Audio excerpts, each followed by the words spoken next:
Good afternoon. Good afternoon, all. Althea 1, good afternoon to you.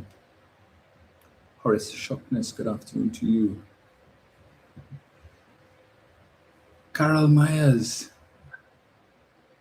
Carol says I'm up and about waiting. Very good, Carol. Carol ran the 5K this morning, the Royal Arima. Um, yeah, the Royal Arima Borough 5K, the inaugural 5K, and we had about 500 people this morning. So well done to the organizers. Anna Sisnet, hi Anna. Vicky Ann, good afternoon. Althea. Althea says we're not at the table for the gas deal. We're on the menu, but UNC chairing, imagine that. Very true. Dave Emmanuel, Alison Boyce, Sedena Koshi, Daniela Williams, Heatherly, good afternoon. Sedena is saying, I don't like you doing the Trump's thumbs up sign. Is that in regard to my pictures, Sedena? I just do what they tell me to do. Yeah. Leon Graves, good afternoon to you. Arlene Lewis, Wazid, J. Dimple, Sarah Richards, Adirani X, Fitzroy Bailey, good afternoon. Deborah Duranti, good afternoon to you. Jennifer Ashby Okuli, Pamela Moses, Mui Bendita, Chamuna Lemmy, Neil Francois, always present, good afternoon to you, Sir Rutrude, Adavinus, Larry McMillan, Wayne Pedro, Winston Jones, Jennifer Macon, good afternoon to all of you guys. Roger Nicholas. I try, Alison. Yeah. It's been a busy few weekends. So I too did the 5K this morning, and I have a constituency bingo to attend this afternoon. So I'll see how quickly I can run through this. I thought I would have started earlier, but we had a line by the mayor's office after, and that took a little while. So let me jump into it one time. Again, another eventful week in sweet Trinidad and Tobago. Yeah, causing some people to say Trinidad is not a real place. But I noted the front page of today's Guardian that says 67 out from state agencies. And it reminded me I was supposed to touch on something last week that I had forgotten to mention, and I really wanted to touch on it, and it had to do with the departure of the CEO of First Citizens Bank, Jason Julian, whose resignation is supposed to take effect from the 31st of this month.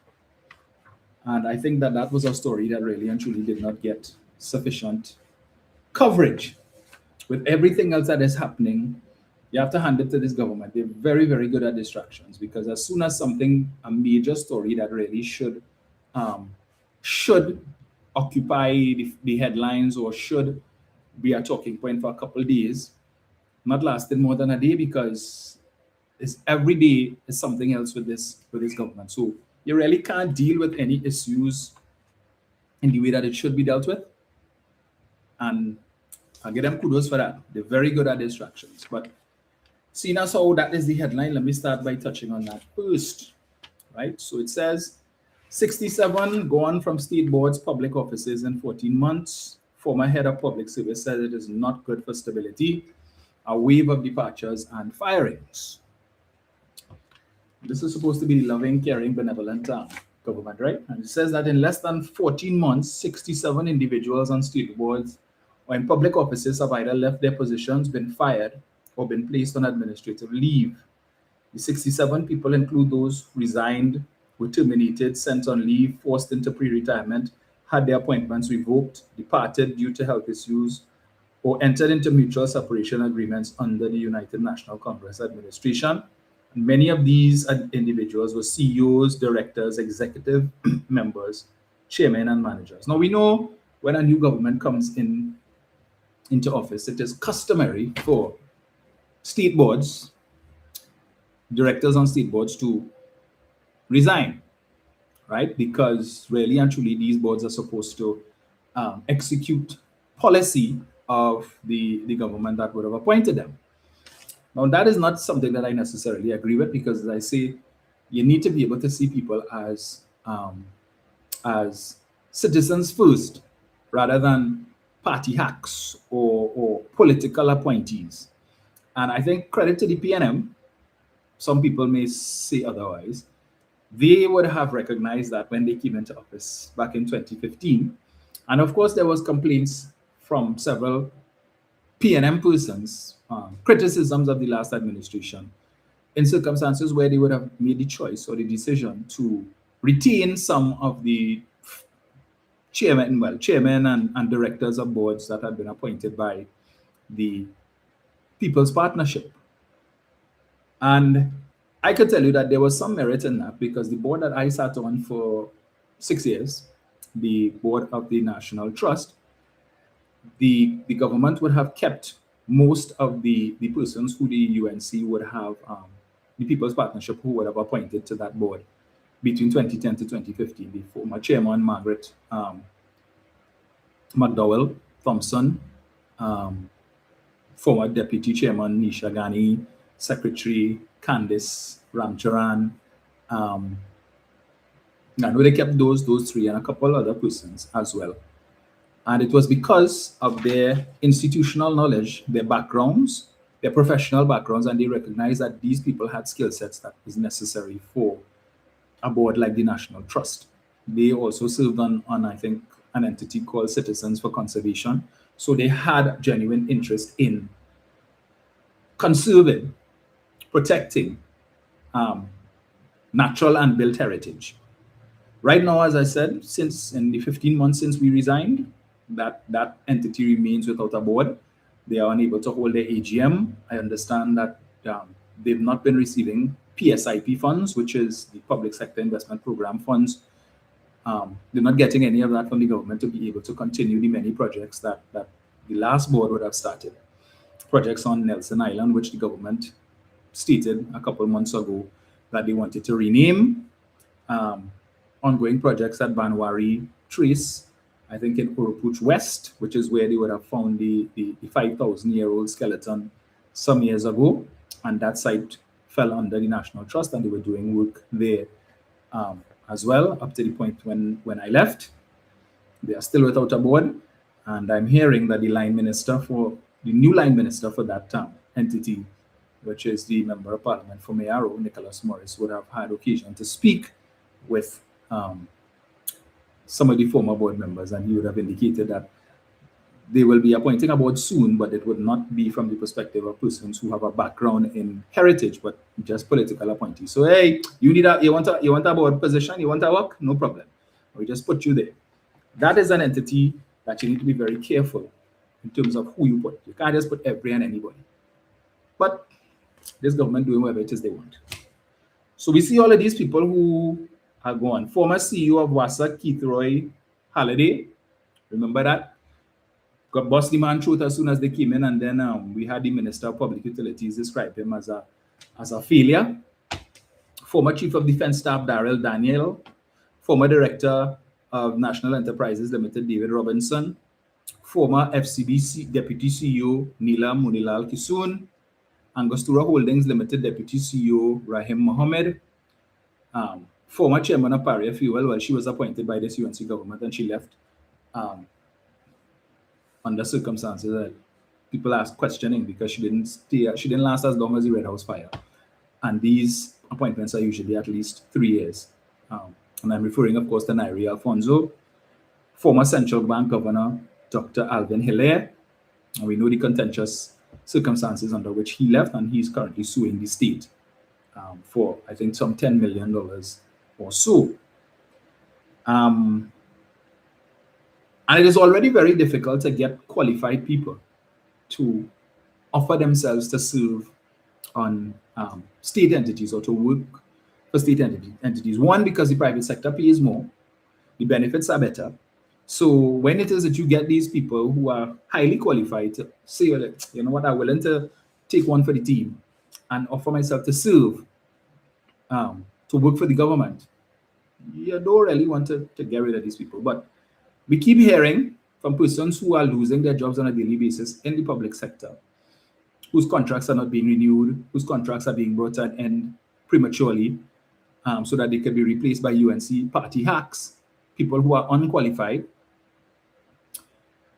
And I don't know how they expect these entities to survive, but Eric Keskula, the former CEO of Heritage, stepped down in July of 2025, with his resignation taking effect from September 30th.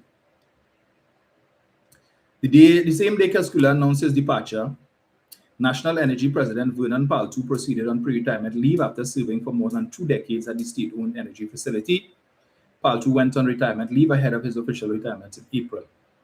Sources claim Paltu was forced into pre-retirement leave. TNT Electricity Commission General Manager Chris Alston Bell resigned effective August 31st, 2025, ending a 33-year-long career with the commission. These are people with institutional knowledge. Bell was appointed general manager on January 1st and was on probation.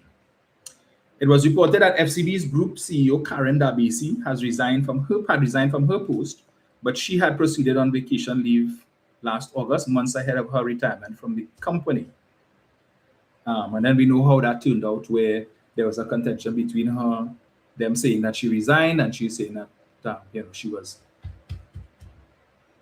heading on pre-retirement leave and so on, and the minister, it was reported, had asked her to resign.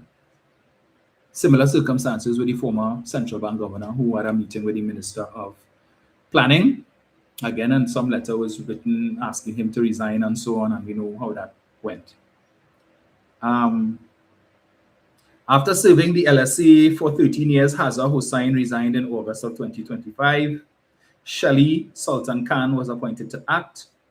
A source at LSA claimed that the moment the topic of resignation arose, Hazza threw in the towel. Vulier Kwanvi, NGC's vice president for commercial, resigned on September 30th last year. Tony Sergio Ramnarayan resigned in October as president of NGC Green Company, citing health reasons. Okay. Phoenix Park Gas Processors Limited president Dominic Rampersad had also taken up early retirement effective November 21st, 2025. Hours after Rampersad's exit, NGC revoked the appointment of director Dr. Ahmad Khan, a mere 4 months after he was installed at the energy company. On November 24, 2025, Romel Lalu, 71, was terminated from the board of TPHL 3 months after he was appointed by the UNC. Lalu said he was falsely accused of sexual harassment by an employee. The country expressed shock at the sudden termination of Exim Bank CEO Navin Dukaran in December of 2025. Dukaran was summoned by the bank's new chairman, Edwin Charia, and informed he was dismissed with immediate effect after 6.5 years in the role. No reason was given for his dismissal. Eden Phillip, who served as program director of Pure, an agency with the Ministry of Works and Infrastructure, was sent on administrative leave along with 9 other staff members in November of 2025.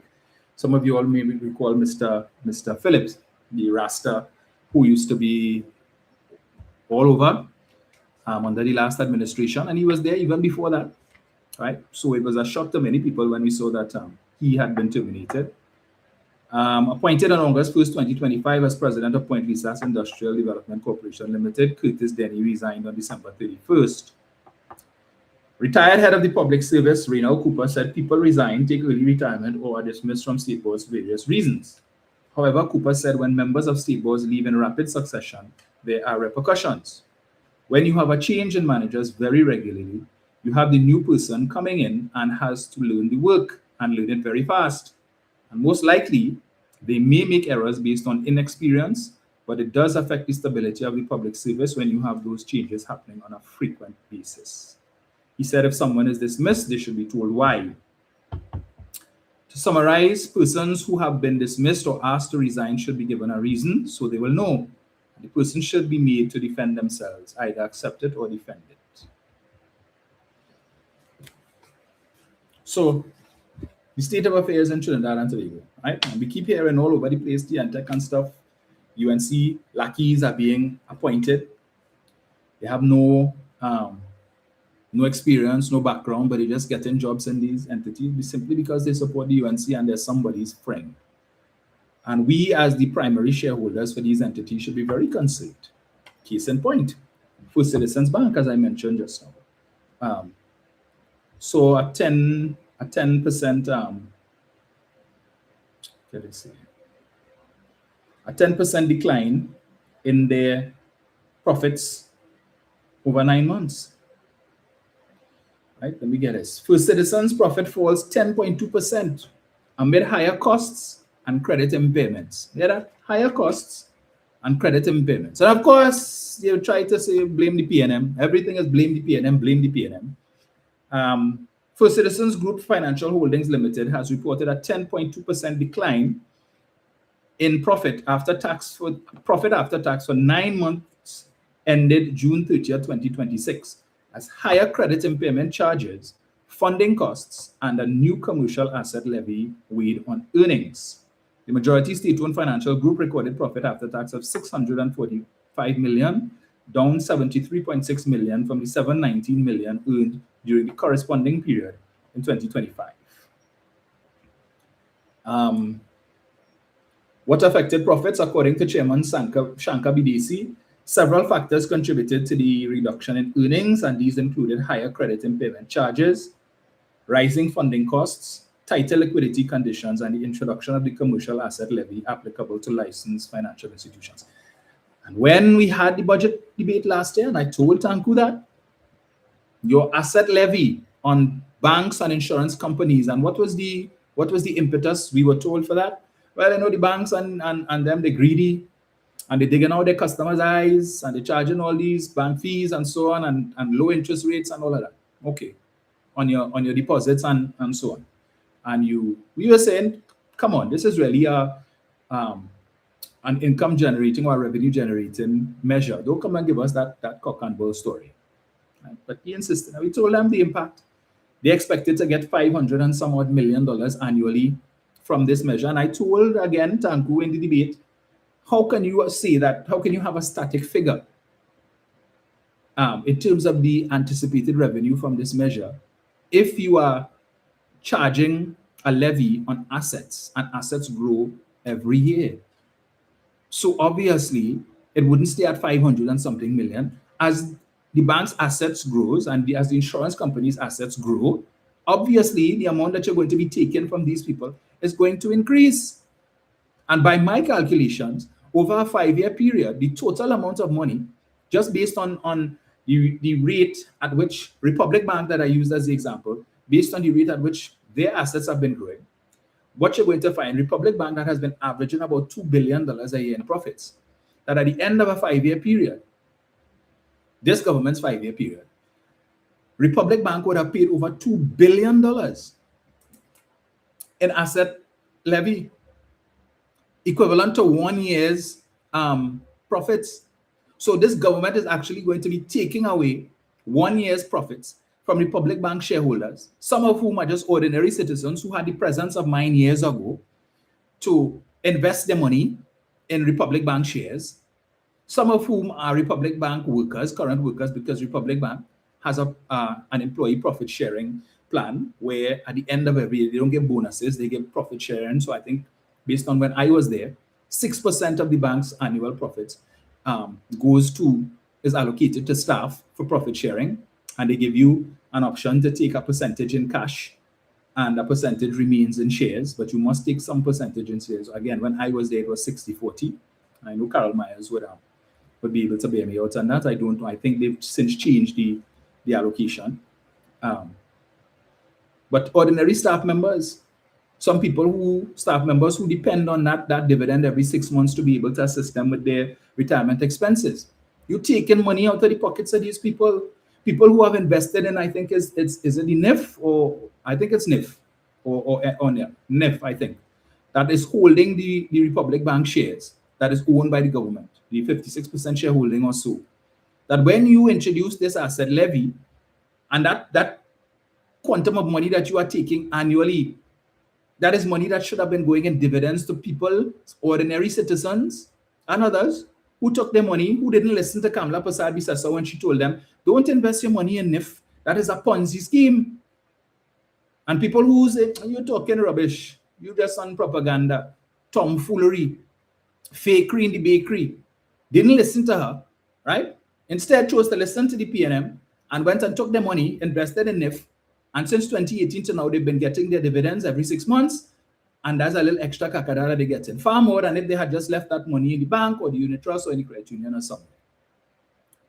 Right? But the amount of dividends that they are getting, of course, is being impacted because of this asset levy. But they don't care. Right? As Tanku said, if the bank increases their fees as a result of this asset levy, well, find a next bank or move your money to the credit union. If it is that your landlord decides to increase your rent because of the landlord surcharge, find somewhere else to live. Move. You're not a tree. But if the PNM, if Dr. Rowley or Coleman Butt had said something like that, oh boy, they drag him Butt for years because he said, I increased the price of gas once, twice, and then right here. Make sure you never forget that. And I'm sure that too contributed to our loss last year.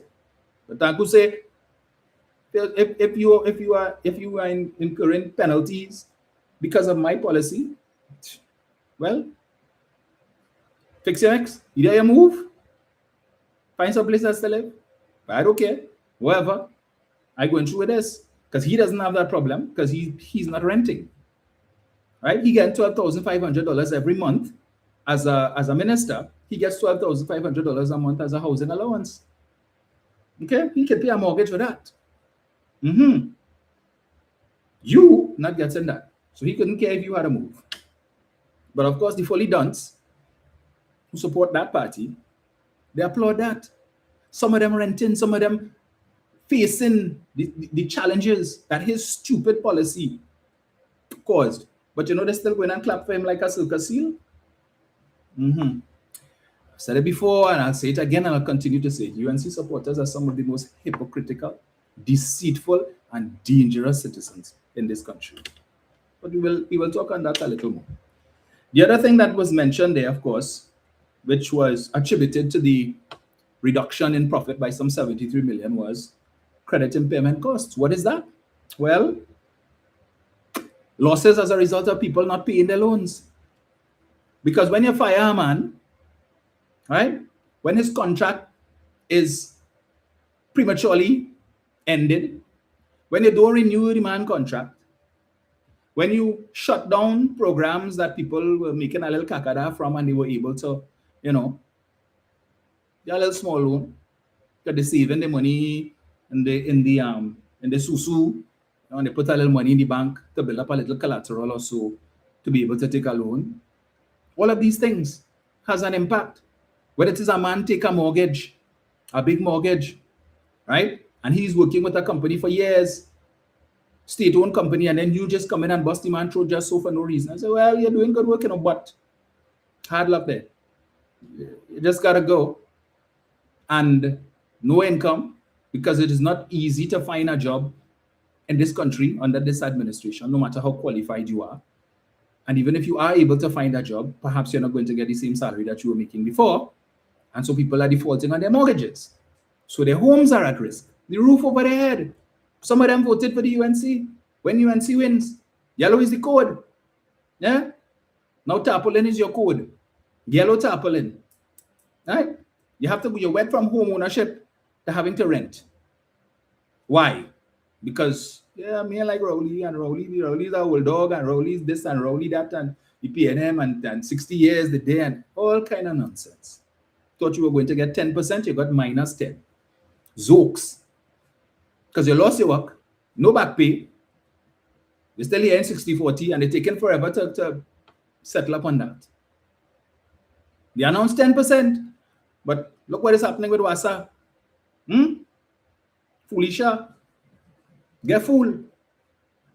And now she finds herself in a conundrum because you are sitting on a state board, and that is what happens when Labour decides to go to bed with politicians.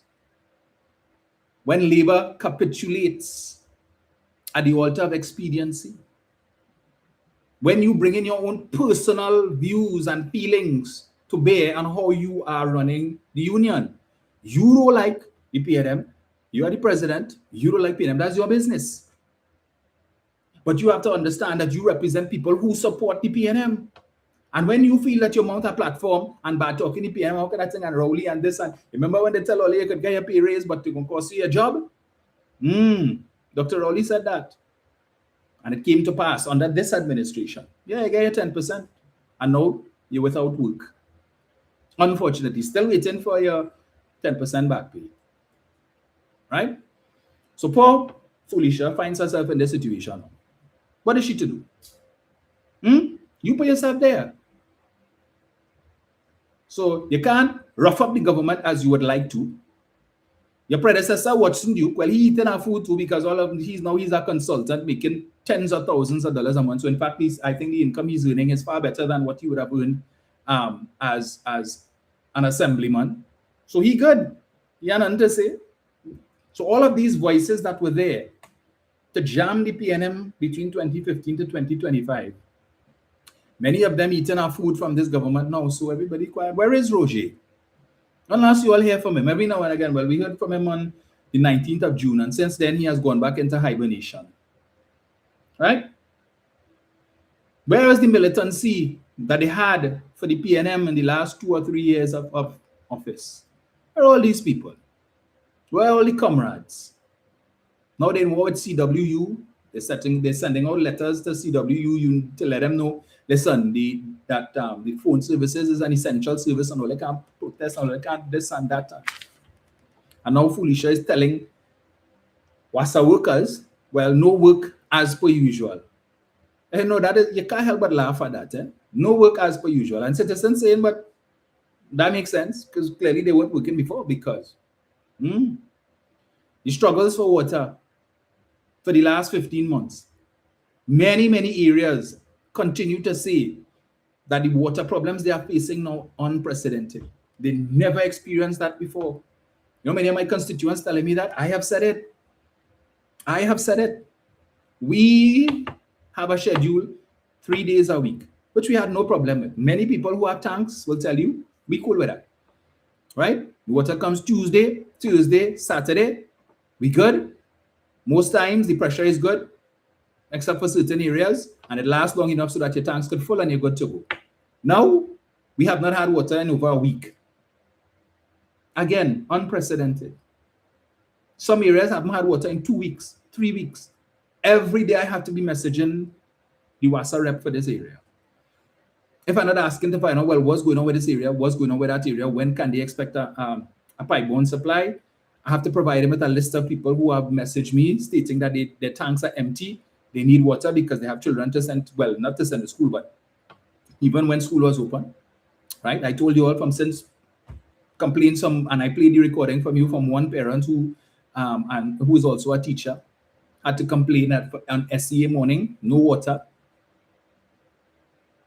And this is something that is existing throughout the country. And WASA keeps telling us, well, you know, the reservoirs are below long-term average. And that is the problem. So we have to conserve. You have to conserve, but all over the place, it has some big leaks. Big leaks. People come into me in my office, some of my constituents to complain of leaks in front of their house that they've been asking WASA to fix for ages. And then when they do come and fix, big hole, big potholes turning into craters, right? Volcanic craters it looking like. I went down one this morning on Tumpuna Road because I've been getting complaints and I decided to drive the expanse of Tumpuna Road to see just how bad it is. And just in the corner of Sijagat Trace and Tumpuna Road, one big crater. A shame. This is a good thing I didn't have up my MP Hannah. Somebody might have stolen my vehicle. Not knowing that I am trying to make representation to get these things fixed. A waste of time government that is paying no mind to PNM constituencies. And like they pay in scant regard to their own constituencies as well. But coming back to this issue of FCB and the credit impairment losses that will continue. Because as people continue to lose jobs, no, and this government couldn't care less. Could not care less. Right? So people from all different walks of life, persons who are career professionals, have been working for the state, for different state enterprises, whether they're working for the government directly as a public servant in a ministry, or they're working for someone, some government agency, and have been there for years, and all of a sudden find their employment terminated, right? And when you are in your mid-50s and so on, approaching retirement, just around the corner, and you still have 5 years to go on your mortgage, and you were counting down the days, right? Well, I have 5 more years to go, and I should be able to pay off my mortgage by then. So by the time 60 reach around, I'm debt-free, good, I apply for my NIS and so on. If they call me back on a little contract, very nice, wonderful, that will assist. But otherwise to that, you find yourself at age 54, 55, out of a job. Who hiring you? Because you competing for jobs that 20-something-year-olds and 30-something-year-olds are also applying for, and they might have a little more skill set with respect to, certain modern technologies and so on. So you have to now retool, upskill. By at 54, 55, when you were looking for it, you see retirement right around the corner there. It's in sight. I could see it. I could smell it. I could taste it. And then government come and drop a whammy on you like that. Right? And I know, because I have people sending me emails as MP, coming to see me in my office as MP, asking me what I could do to assist, because they need work. They have bills to pay. And the little savings, some of them had their annuities, their deferred annuities that they've been saving on religiously. And that they were telling themselves, well, all right, if I get in 3,000 or 3,000 plus from NIS, and then the pension I'm going to get from this, plus the pension I will get from the company that I'm working for, whatever that, this is what my income will look like. Having now to come and surrender their annuities because they need the money. And 25% of the accumulation has to go to tax, when that should have been going to paying them a pension for the rest of their lives. They have to now come and surrender their annuities to be able to pay bills, right? To keep them afloat until better comes along. But many of them, well, not many of them, a lot of them didn't listen, and either stayed home or went and stained their finger for yellow is the code, didn't know that they were signing their own professional debt warrants, their own financial debt warrants, and now find themselves in a pickle. And some of them find we not doing enough to highlight these things. Well, we should not have been in a position to have to highlight these things. But this is where we are.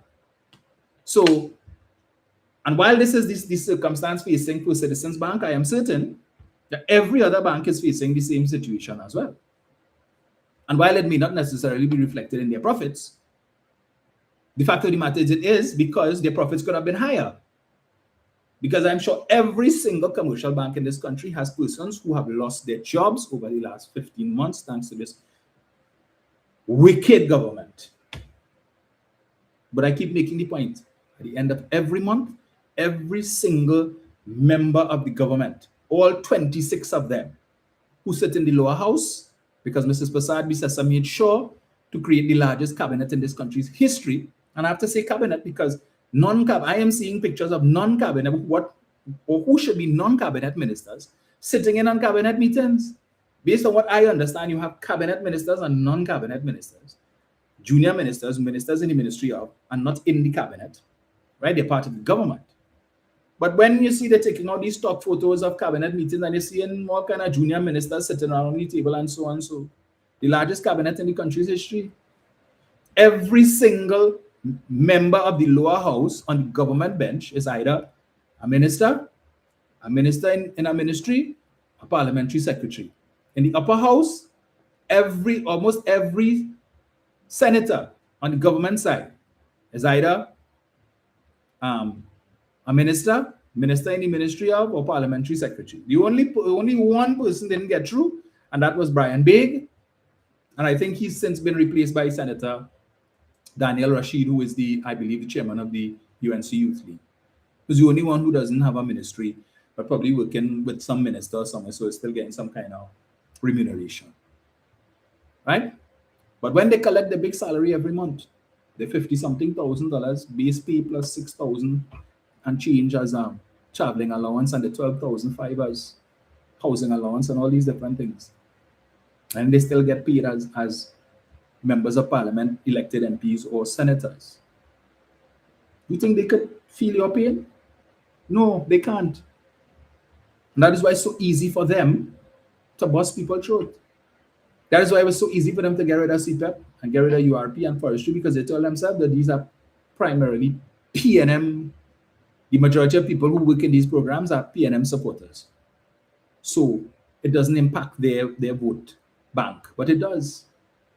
Because there are a lot of UNC people working and who used to work in these programs as well. But every month, money meeting money for them. And it doesn't matter how things go in 2030. Every single one of them will be leaving office if they lose the election. God knows, we hope they do. But then when you read some of the comments of the fully duns, makes you wonder. They could financially, every single one of them will be very well off at the end of this 5-year term. So just throw in that out there. But I was very surprised when I saw Jason Julian resign as CEO of First Citizens Bank, coming on the heels of the resignation of former deputy CEO. See if I get this here. Right. Miss Neela Munilal Kisoon. She resigned as Group Deputy CEO, Operations and Administration back in March. Munilal Kisoon had been appointed to the role in December of 2023, and she had been employed with the group for 25 years. 25 years you spent with this organization, and she doesn't look like an old person. She looks like she could probably be in her mid to late 40s, right? So still very young in her career. And having spent 25 years at that institution, it's quite likely the majority, most of her working life would have been spent there. With a professional career like that, you don't just wake up one morning and say, I'm going to resign, yes? I just feel to resign. I'm tired. I don't want to work here anymore. I just go and do nothing. Who does that? When you are a hair's breadth away from the top position in the organization, El Capo de Tutti Capi, you just decide, let me resign. So notwithstanding the reasons given for Mr. Julian's resignation, and I think what I read was that he has been offered a position to head up some foreign company that has operations here. I think it's on the S&P 500 or the NASDAQ or something like that. He didn't make mention of the company, but Jason too has been there for a bit. In fact, I first met Jason working at Guardian Group. He was at Guardian Asset Management at one time in senior management before he left. And he would have gone to Citibank and stuff and so on before he went to First Citizens Bank, where he worked his way up. And having become CEO, Group CEO, just about 9 months ago, you don't just wake up one day and say, all right, I'm going to look for another job. Now, I know there are professional headhunters out there who are looking around for people, and they will approach persons who already are the head of certain companies and so on and make them offers. But after just 9 months and the contention that surrounded Karen Dabisi's departure and Mr. Julian's appointment as Group CEO, in 9 months, you just leave?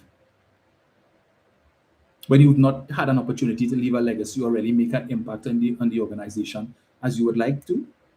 And I understand that First Citizens, as I was told by someone who works there, who is a manager, a mid-level manager there, that First Citizens has been hemorrhaging management personnel since this administration came in.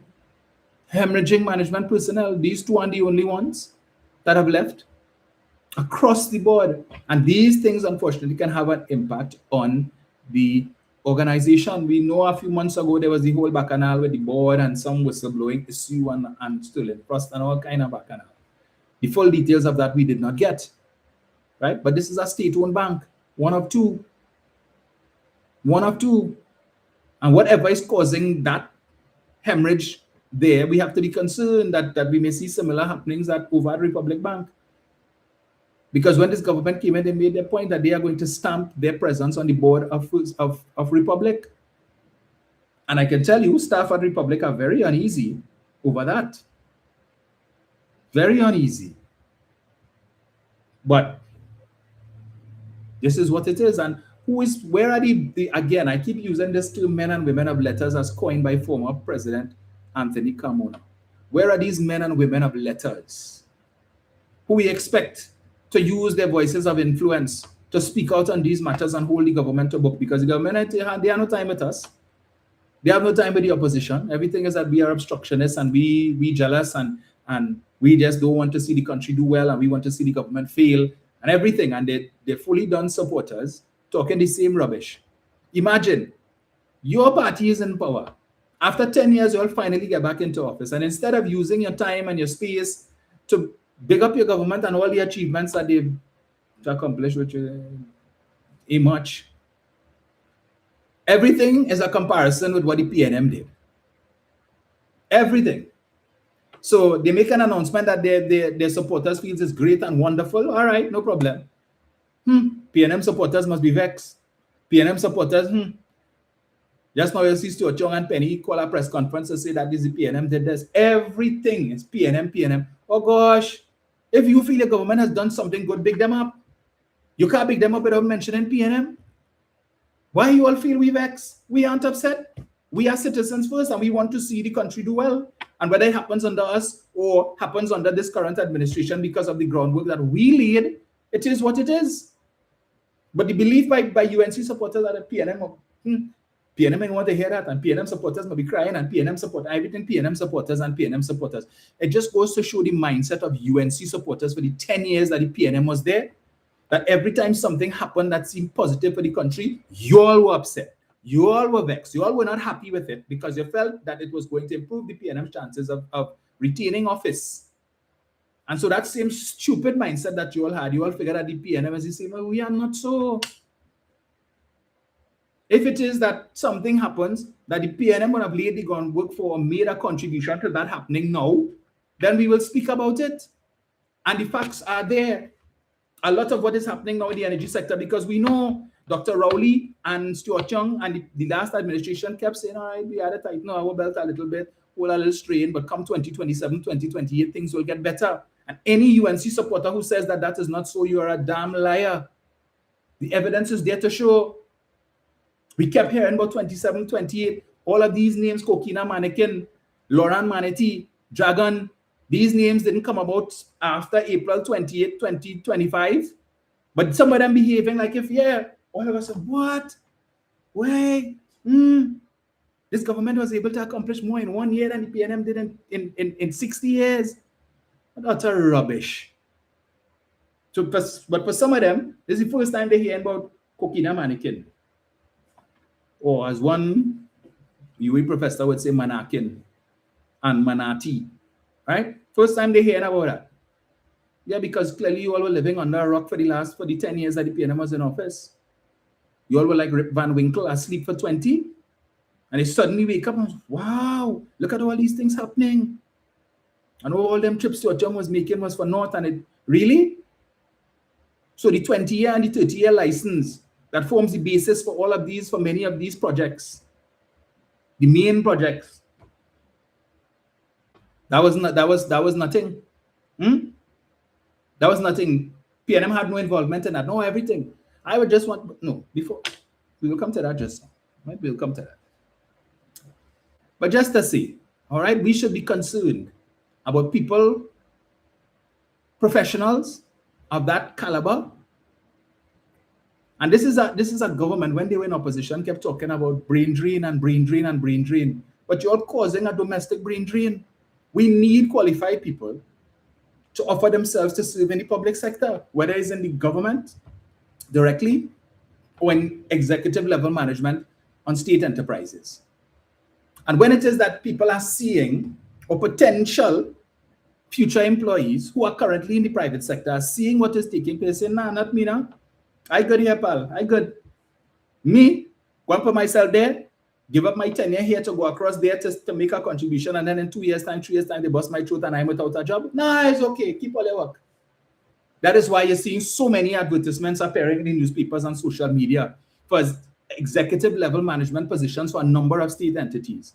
And I'm surprised in just go right now, I think TT Post, a whole set of senior level positions being advertised, which means there's a vacancy right there now. So where were these? What was the situation with these positions before? They weren't occupied, and if they were, why did the people leave? This government has made executive level management in many state enterprises toxic.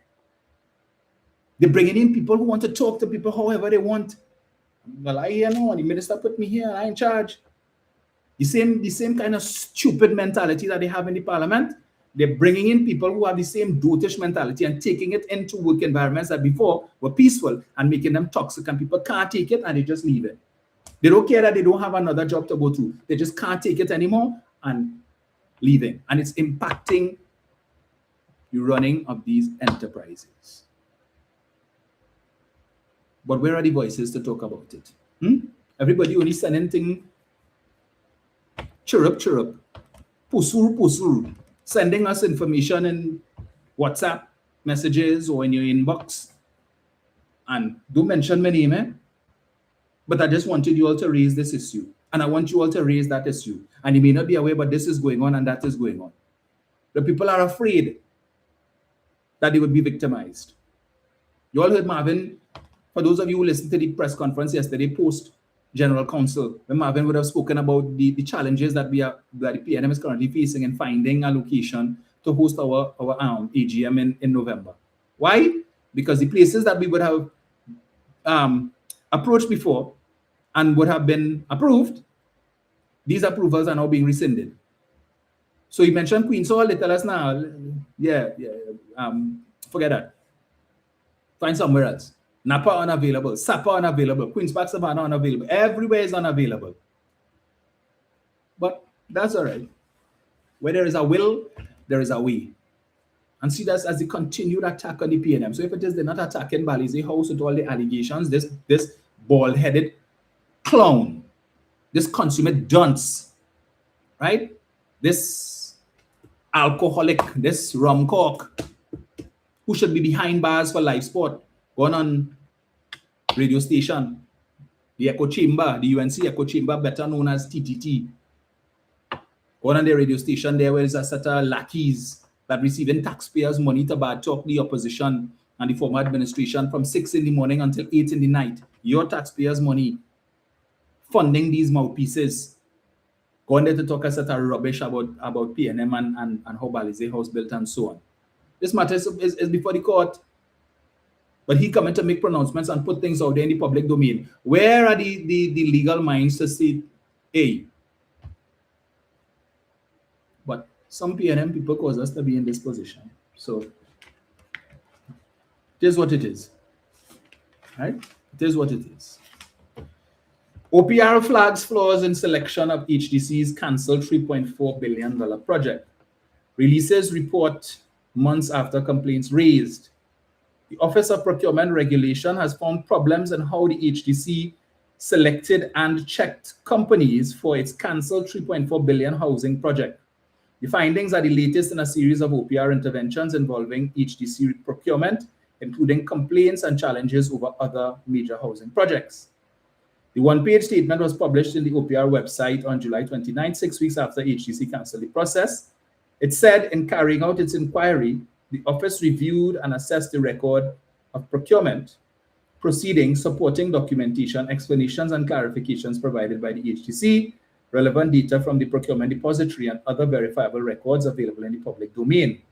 The OPR continued this assessment, detected issues in the interpretation and application of the legislative framework, as well as procedural gaps which give rise to deficiencies in compliance relative to the public procurement framework. It said, in particular, the report identified shortcomings in the process used for supplier identification and in the rigor of the due diligence conducted during the pre-qualification and evaluation phases of the procurement process. In simple terms, the OPR found problems in how HDC selected companies and checked whether they qualified for the work. The OPR did not release the full report, and it directed the HDC to consider the findings and take corrective, remedial, or compliance-related action before any future procurement process. It also said the complaints received in relation to the procurement proceedings are being addressed by the office separately. The office notes that the HDC has cancelled the captioned procurement activity by notice of cancellation dated June 17, 2026, and affirms that the cancellation is in the public interest. But they told you everything is above board.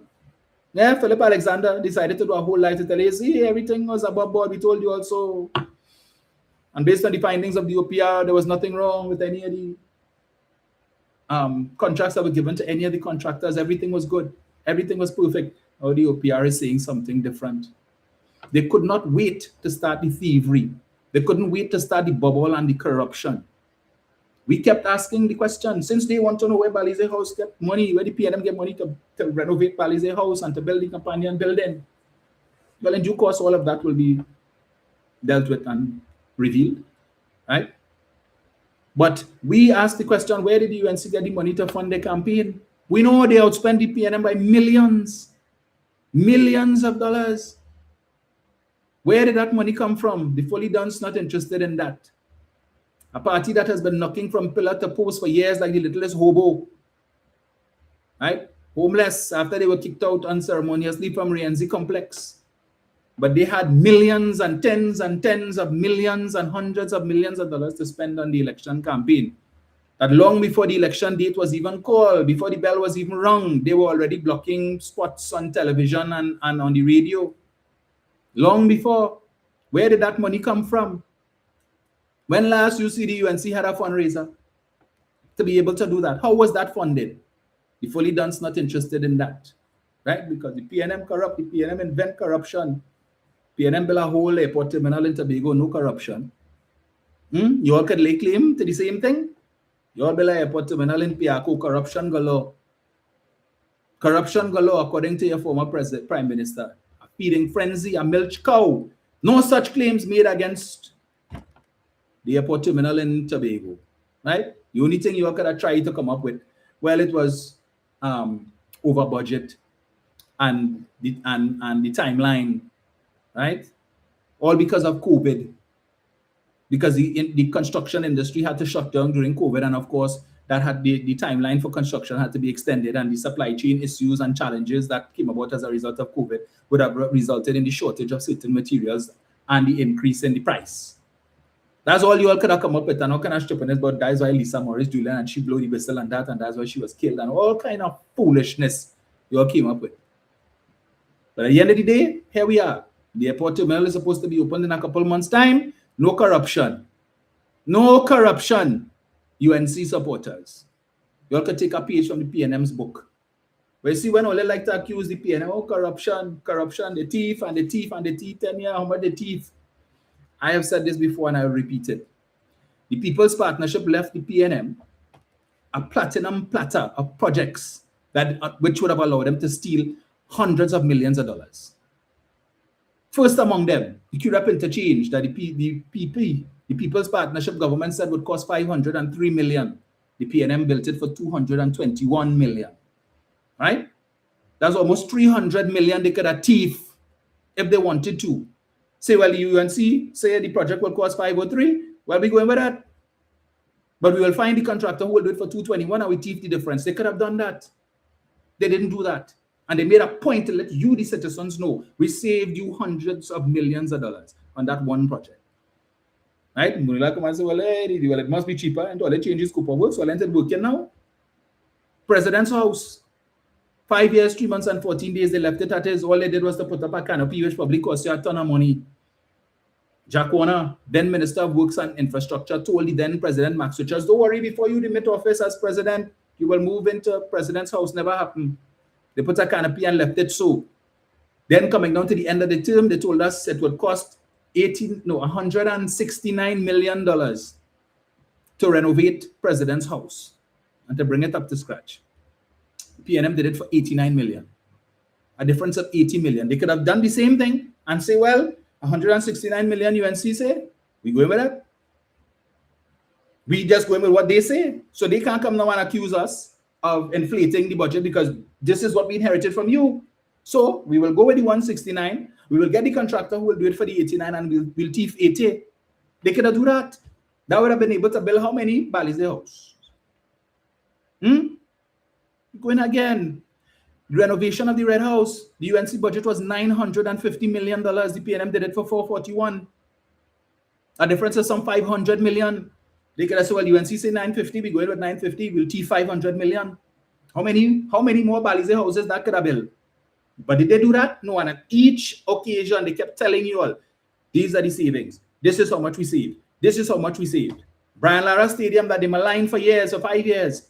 And coming down to the end of the term, all of a sudden they decide, well, we will finish it. After telling us it was built on sinking sand and all kind of thing, they left it to rust.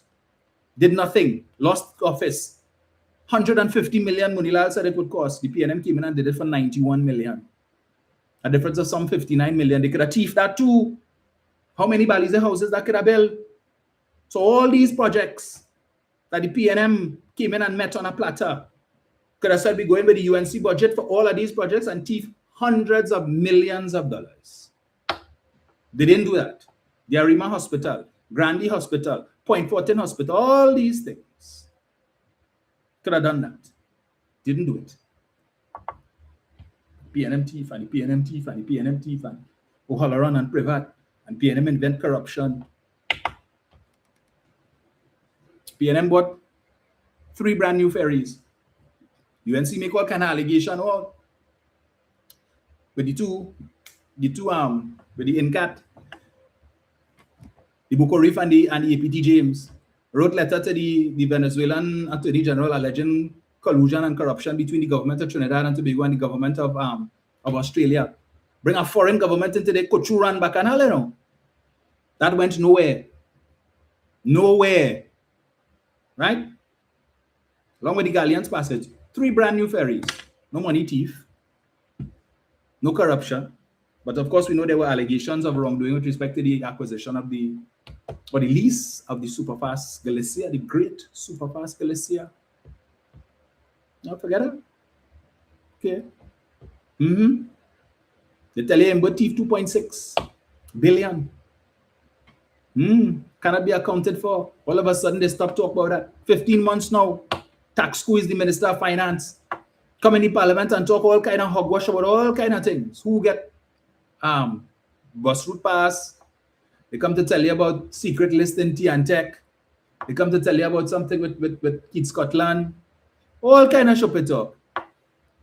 But up to now, they can't even come with a 1-pager, a 1 paragraph to tell you, we told you all Mbot and the PNM thief $2.6 billion, and look at here.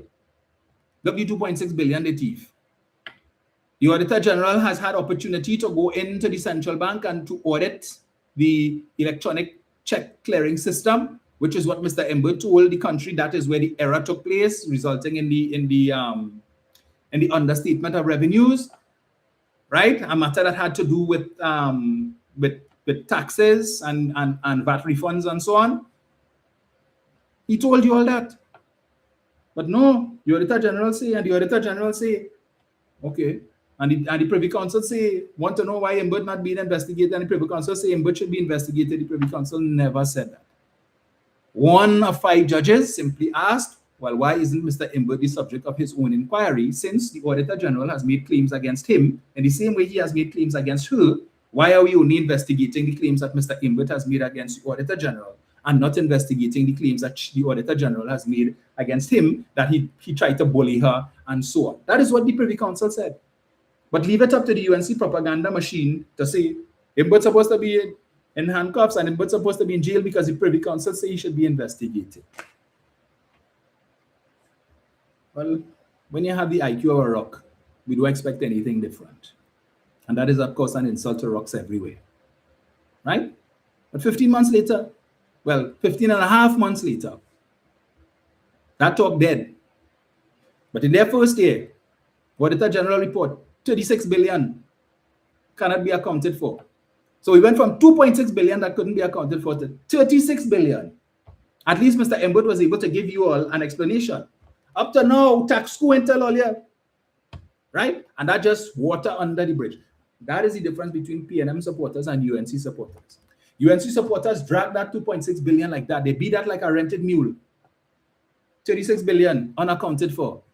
Taxco had nothing to say. Kamla have nothing to say. All of a sudden, they forgot there's something called the Auditor General's report, but they knew it very well when the PNM was in office in the last couple of years.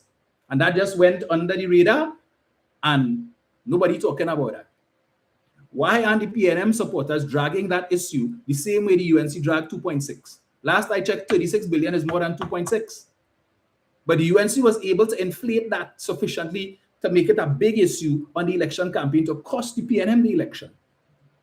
The Auditor General said 36 billion unaccounted for, among other issues. The same things they were talking about, they read out. The UNC read out on no leases found for this and documentation for that wasn't provided. Same thing happened under them, you know. But that story lasts for about what, 3 days? We didn't even get the customary 9-day wonder. About 3-4 days, and that was it. It did. Not spoken about in months and not to be spoken about again. Maybe PNM supporters could learn a thing or two from UNC supporters. Pick 1 or 2 issues and just drag it on social media. Make it a big issue. Like how the UNC does. They know there is no there. Just from the fact that the leadership of the UNC didn't prosecute that case in the way that they would have if it was true. They knew there was no there. They knew what Imbut was saying was fact. But a narrative was created and they were able to capitalize on that. And the fully done supporters jump on it and run with it, not trying to understand, no matter how you try to explain it to them. Waste of time. Because they just know this is what we believe, and they're suffering from a severe case of cognitive dissonance that once you latch on to something and you believe that is the truth, and you get some sort of information or evidence proving otherwise, I don't want to hear that. I want to keep believing the lie. I'm not interested in the truth because the truth doesn't suit me. The truth doesn't suit my needs. I need the UNC to get back into office. So I'm going to hold on to the lie. No matter what evidence you bring to the contrary, I hold on to the lie. As far as I'm concerned, you lie. That evidence, that is not evidence. And as a result of that deception, where are we today? Now, they get a dose of their own medicine. All of a sudden, you're talking about villains and putting up posts and stuff. The villains have now become victims. For 10 years, you all were the villains. 10 years of propaganda, lies, misinformation, and disinformation. Help you all to get back into office. And now we're getting jamming because we're finally seeing that, the PNM machinery as it pertains to social media kind of cranking up a little bit now and showing up your government. One thing and PNM this and PNM. All of a sudden, you all are victims. You don't like your own medicine? It's not tasting good. When you were to administer it, it was nice, but now you have to take it. You don't like it. The only difference is that we're not serving up propaganda and lies like you all did for 10 years. You suffered in the wilderness for 10 years and now you're happy. You're back where you think you should be. And continuing to lie because your government after 15 and a half months has precious little to show. See, even except to ride the backs of projects that were started under the PNM, initiatives that were started under the PNM. Speaking of which, the number of PNM projects that they put on hold last year, or when we asked them about it during the budget debate, they said that it was under review. All of a sudden, quietly, many of these projects have resumed, and the government hasn't trumpeted it. You know why? Because they don't want their supporters, their loyal supporters from the UNC cult to realize, hey, all these things they tell us was bad under the PNM. Well, if it was bad, why are you all continuing it? So I see the building at the corner of Victoria Avenue and Tragreed Road that is supposed to house the Ministry of Social Development. I see construction has restarted. So construction was well advanced when they came into office in April last year, and then they stopped it. It was under review. So now I see they're putting in the glass panes and so on. And the building lights up in the night, the edges lights up, changes colors and so on. But it looks very nice, right? Very imposing building downtown. So I don't know if Vandana decided, well, listen, I ready for my building. So they've quietly restarted that. I read in the newspaper, I read on an article on social media, Facebook, that heavy equipment and machinery has been seen on the site of the San Fernando waterfront, which they had also stopped, right? Which was well apace when the PNM left office. I remember Kamala knocked that because the PNM was going to put housing there, among other things, and Kamala said, no thing, if we get into office, we're going to stop that project and all of that. Well, now the heavy machinery is back on site. as I understand it. Right? So quietly, I was driving down Ryson Road yesterday and I noticed the site where PowerGen used to be, where the stacks were, the 3 stacks or so that the PNM knocked down with the intention of using there for, I believe, to put some housing and so on. Well, I saw yesterday that heavy machinery and so on were on site there as well. So all of these PNM projects, but again, the government has not made mention of any of these things. And this is a government that loves to trumpet every little thing that they do. Why aren't they talking about these things? We should be concerned. Because remember, they said they had 129 projects under the National Revitalization Program, 925 expressions of interest, or 965 expressions of interest, sorry, according to the Prime Minister and the Minister of Works and Infrastructure. The minister said that contracts would be signed between URICOT and proposed or prospective contractors.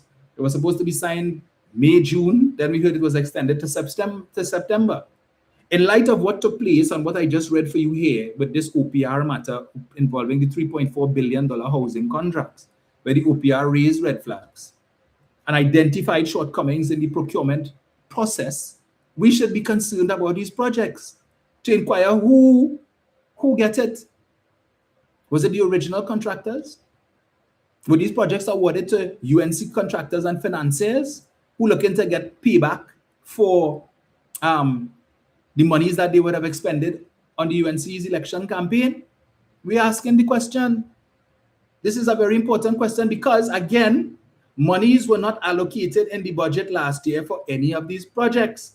Hence the reason we asked the question, what is the status of this? What is the status of that? And we were told all of these projects are under review. Hence the reason there is no allocation in the budget for them for the period fiscal 2025 to fiscal 2026. They came back in June under the mid-year review. They asked for no money for these projects. So how is it that these projects have restarted when no monies were allocated? So government not spending money on it, so it had to be private sector. Where the money coming from? Who are the contractors? Right? But when the PNM was in power, under UNC, in opposition, the buzzword was what? Transparency. We want transparency. We want disclosure. We want to know because it's taxpayers' money and it's taxpayers' land and taxpayers' assets. It belongs to the country, the citizens. Don't sell the refinery. Don't lease the refinery to any foreign entity because it belongs to the citizens of Trinidad and Tobago, and the government has to open back the refinery. Yesterday, Munilal talking about we continue to get expressions of interest in the refinery. As a matter of fact, this coming week, we expect another expression of interest from another entity. Pretty sure these entities aren't based in Trinidad. Right? They're not based here. But the Fully Duns that had an issue with Owando didn't want Jindal, because Jindal is a old crook. He is part of a corrupt cook-up involving Maduro and Rowley, and they want to use the refinery to refine Venezuelan oil. You all remember that? The malign Jindal name up and down the place. Oh, he's a old crook. He have criminal charges in India. Never mind the fact that he is a member of the BJP, the ruling party in India. Malign the man's name. Why? Not because they genuinely believe that he was a bad person and wasn't ideal, but because they felt that if the PNM had been successful in restarting the refinery, that would have been a fillip for them come election. So they wanted nothing good 2015 to 2025. Nothing good.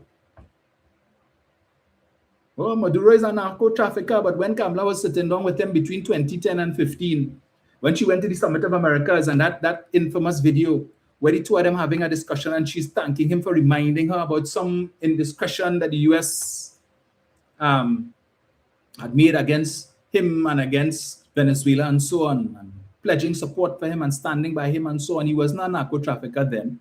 No, up to September 7, 2015, he was not a narco trafficker. But suddenly, as soon as they demitted office, all of a sudden Maduro wake up one morning and decide, you know what, I want to be a drug trafficker. Yeah, I just feel it. I had a dream. I wanted to go and deal in drugs today. Okay. And then he became an enemy of the UNC. Why? Because he's a friend to the PNM. So they jam Maduro and Raul O'Neill, side them with a narco trafficker. So we don't want no Jindal, because if Jindal went to Venezuela before he come here, and he went and talked to Maduro, and Maduro had things, so we don't want no dealings there and everything. Maduro this and Maduro that. Right? But today they're happy singing Delcy's praises. But last I checked, Delcy was Maduro's second in command.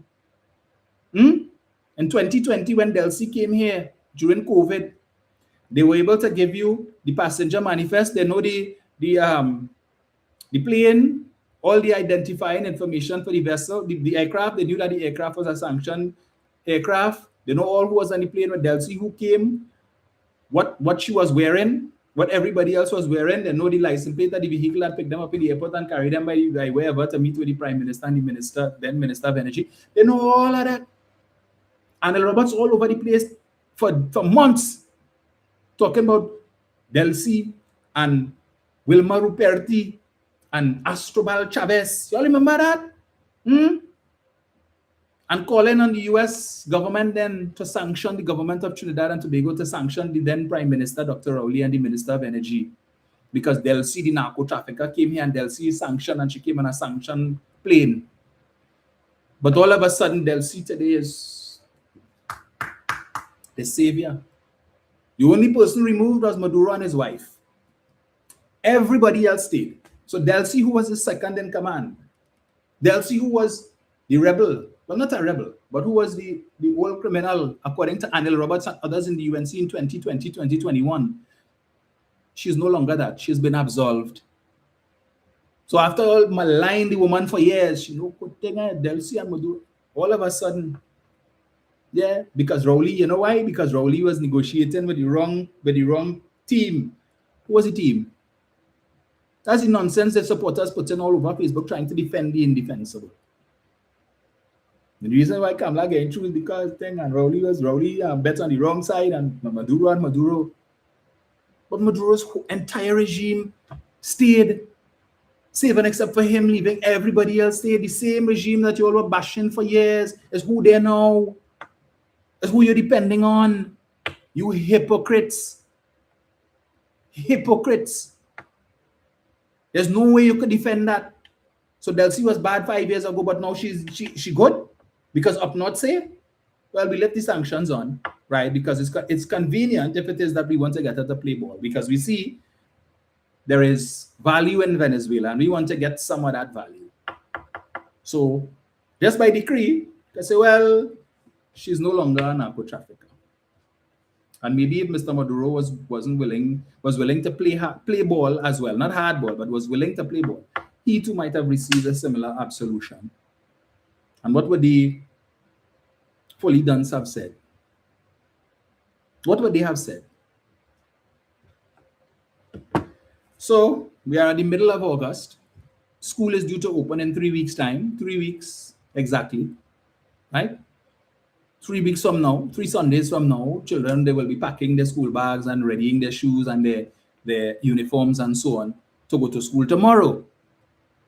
And to date, many parents are still waiting on that elusive book grant to be able to buy some textbooks and other school supplies for their children. 3 weeks before, the acting Minister of Education, the Minister of Public Utilities, Barry Padarath, is saying, well, you know, the 20 million that has been allocated for that, you know, in the final stages of the administrative process and so on. He can't give you a date. He can't say, well, it was next week. If it's next week, Tuesday, Friday, but 3 weeks to go. Which parent waits until the last 2 weeks before school to now go and look for textbooks? Only to be told, well, no, it's sold out. No, we don't have it. We don't have it. They try to purchase as early as possible. This government has been in office over a year. So they knew this was coming. It's not something that you all just decided in June of this year. You did it last year. You fumbled, right? After school opened, you all distributed these things. After the fact. And you know The situation is just as bad or even worse this year because there are more people who are without work this year. People who are struggling, who you all fired, have no money. And then you have a prime minister who says, half of me belongs to you and the other half I give to you. There have been prime ministers before me and prime ministers will come after me, but there'll never be a prime minister who loves you as much as I love you. But we know of the government. All those of you, you irresponsible parents, the government don't expect support from the government.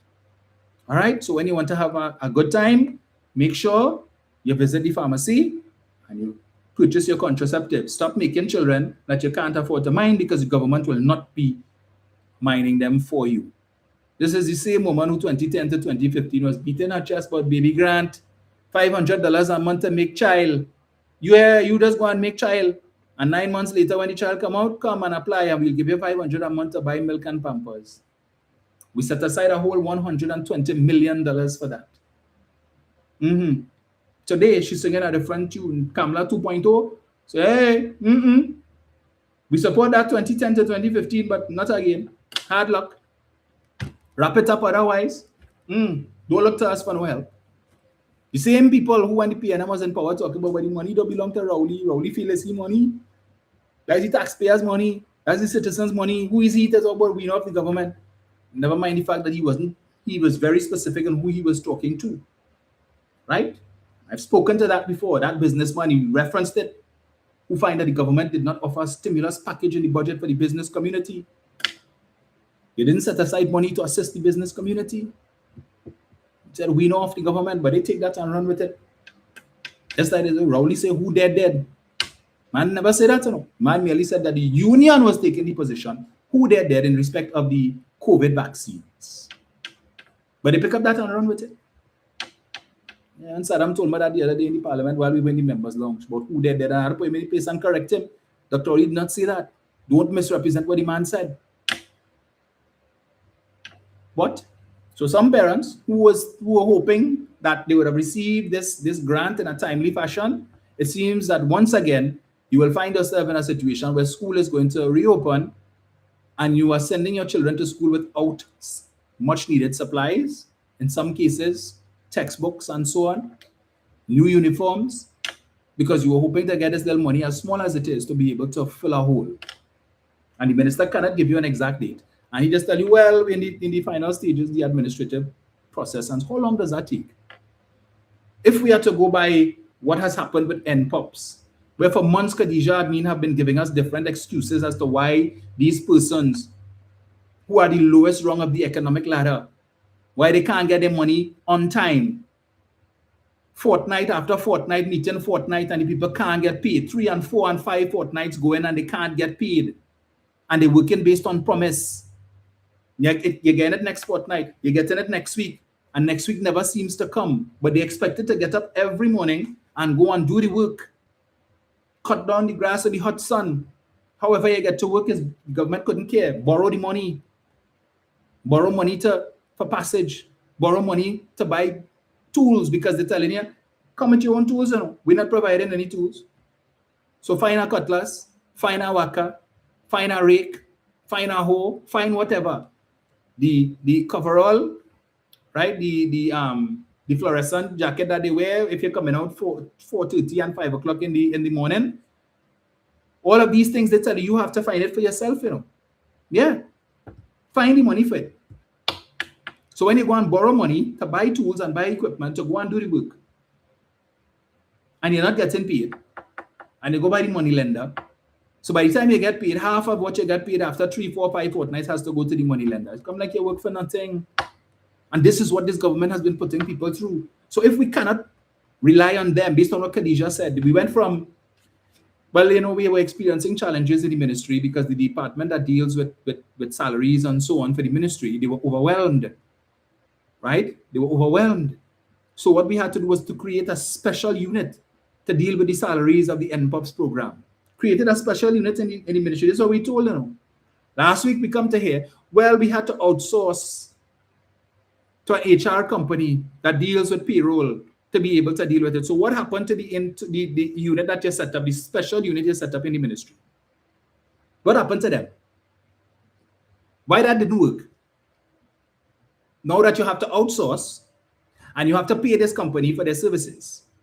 So that is additional monies that could have been spent to hire more people than the 1,600 that you all hired for NPOPs. That's additional monies that you have to pay as a fee to this company that you outsource. And that makes sense to them. And the supporters will come and tell you why that is right and why that is good. And when they can't defend it, HYMC.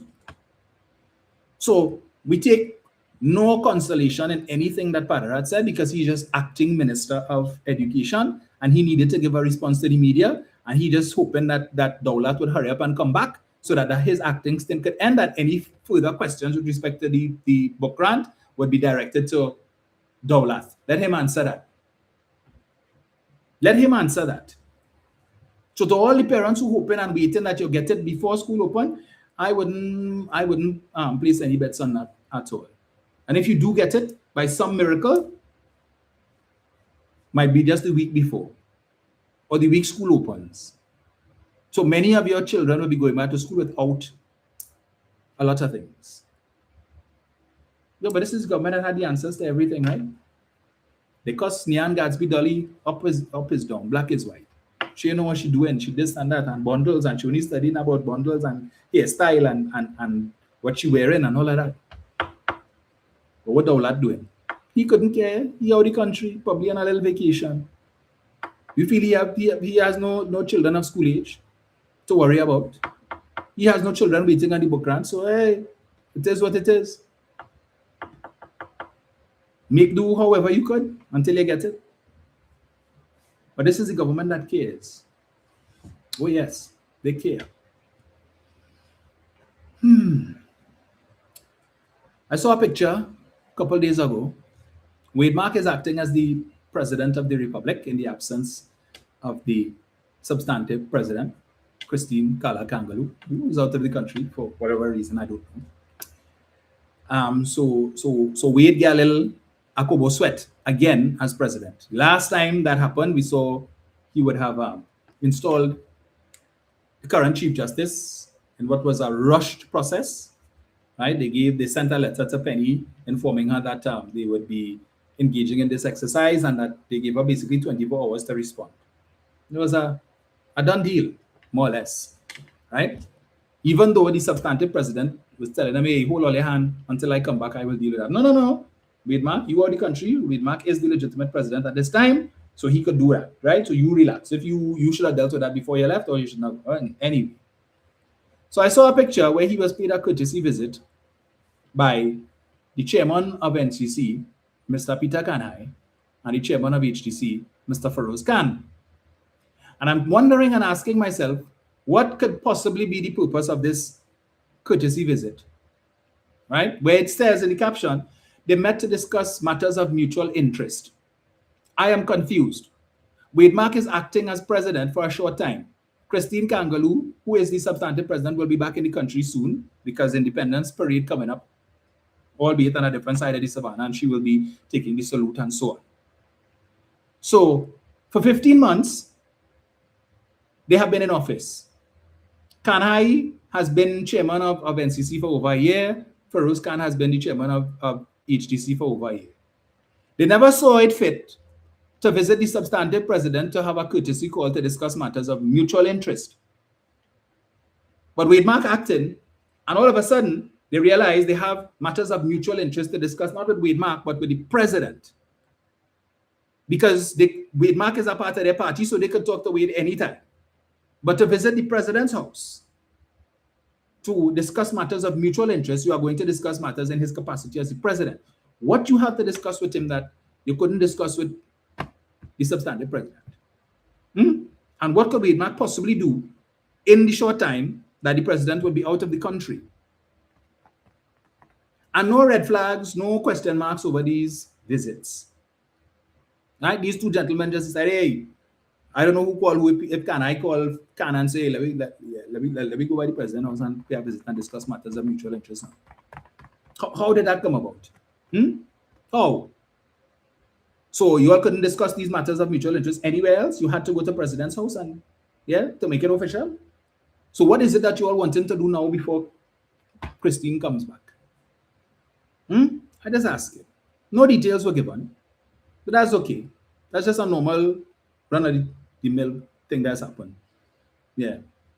Chairman of State Enterprises just decided to go in and pay a courtesy call on the president. Never mind the fact that the constitution mandates that the prime minister should meet, I think, once a week or so with the president. And my understanding is that since this administration came into office, that has not happened. And the prime minister has not been minded to meet with the president, who we know she does not support and is not a fan of. The prime minister not doing her constitutional duty. But these two men who are chairmen of state boards, they felt the need to pay a courtesy visit on the president, acting president. Nothing to see here. We're moving along. So we saw last week also the announcement that the steel plant is to be reopened sometime in the very near future, or not too distant future, by an American company that will be producing steel and something called vanadium. And the supporters of the UNC have received this news, with great aplomb. Oh yes, look, they work under Rowley. They closed down the plant and 600 people lost their work. But under Kamala thing, the steel plant coming back, revival of Point Lisas. Well, I want to tell the supporters of the UNC, well, you're still in a deficit because you came into office promising to create 55,000 jobs, right? So that's 55. And then you need to add to that the thousands that you fired. So that 55 figure has now gone up. So you have to clear that deficit before you start to achieve the 55,000. So if this project is supposed to realize about 664 jobs in the first instance, and then I heard they said something about 1,000, you're still in a deficit by tens of thousands. You ain't even scratched the surface yet with that 55. You're still dealing with the 40-something or 50-something thousand that you fired before, who's still actively looking for work. Right? Many of them call my office. They've come to my office and then call my office every week, every month to find out if anything came up. Such that we've now had to form a chat. And whenever we see vacancies come up in the social media, whatever it is, we post it in the chat for those who may be qualified to apply. Hopefully they can apply and get through. Right? But we saw that the second highest ranking diplomat, the US government, came here last week, right, for 2 days. Came and he cut a ribbon in front of the gate to the old steel mill. And so the gate got a fresh coat of paint. And then we saw there's a little, in the background, you've seen a lot of rusty silos and so on. But in the immediate background, it appears that the building right there also received a little coat of paint. We went in there to have a little function. Prime Minister was absent. The Minister of Energy was also absent. I understand he was out of the country. And of course, the usual suspects that the media would go to for commentary in respect of the absence and the seeming continued absence of the Minister of Energy from several important events such as that. That no Piggy. Well, they're making a fuss for money out of the country. So what? That doesn't mean anything. But when we add that to the fact that every time the Prime Minister travels, she goes abroad to discuss issues of energy, she never carries him. She went to New York for United Nations General Assembly. And then she went to Washington where she met with Marco Rubio and they discussed energy matters, where we got the 6-month Kobo Sweat OFAC license. She didn't take Munilal with her. She left him on the Skybridge in Piarco. She went to St. Kitts and Nevis. She met with Marco Rubio there. She had discussions about energy with US officials. She didn't take him with her. She again left him on the Skybridge in Piarco. She went to Doral for the Shield of America Summit, where she met with the US Secretary of Energy, US Secretary of Commerce, and they discussed matters of energy. She said the issue of the refinery was raised and, potential partners or investors and all of that. Again, she didn't take Munilal with her. She left him in the diplomatic lounge in Piarco. This Prime Minister has never been seen anywhere, in fact, I think, in any matter dealing with energy, with her Minister of Energy, even except for courtesy calls that were paid on her while she was in Parliament, in the Red House, the precincts of the Red House. And she probably said, well, Munilal, tell him come now. Tell him come, because it look bad. He right there. But otherwise said that. So he wasn't there, right? Now, it's confusing to me to think that the second highest ranking diplomat in the US government, the Deputy Secretary of State, would come here just to cut a ribbon for a steel mill that is not even mothballed. It's not like the refinery where you're spending money every month to make sure that you keep the equipment, in good working order and so on. So as I said, a rusty old thing inside there, most of which they might have to clear down and bring in new equipment and so on. Now, let me say, we in the PNM, we have no issue with that. In fact, that is good news. It is going to create employment, as small as it is, in comparison to the significant amount of unemployment that we currently have. Bearing in mind the unemployment rate is higher today than it was when the PNM demitted office. For the benefit of the fully dons, it's 5.4%. All right, brought about by the actions of this government and their foolish economic policies. But so we happy about that. But this thing here in the chambers, the heads of the chambers of commerce talk about, well, this is a very good thing, yes, because it's going to create employment, but it's also going to contribute to the forex situation. How? Because we heard the gentleman who is the head of the company that is going to be revamping the steel mill say that in the first instance they're going to invest 250 million US towards bringing that about.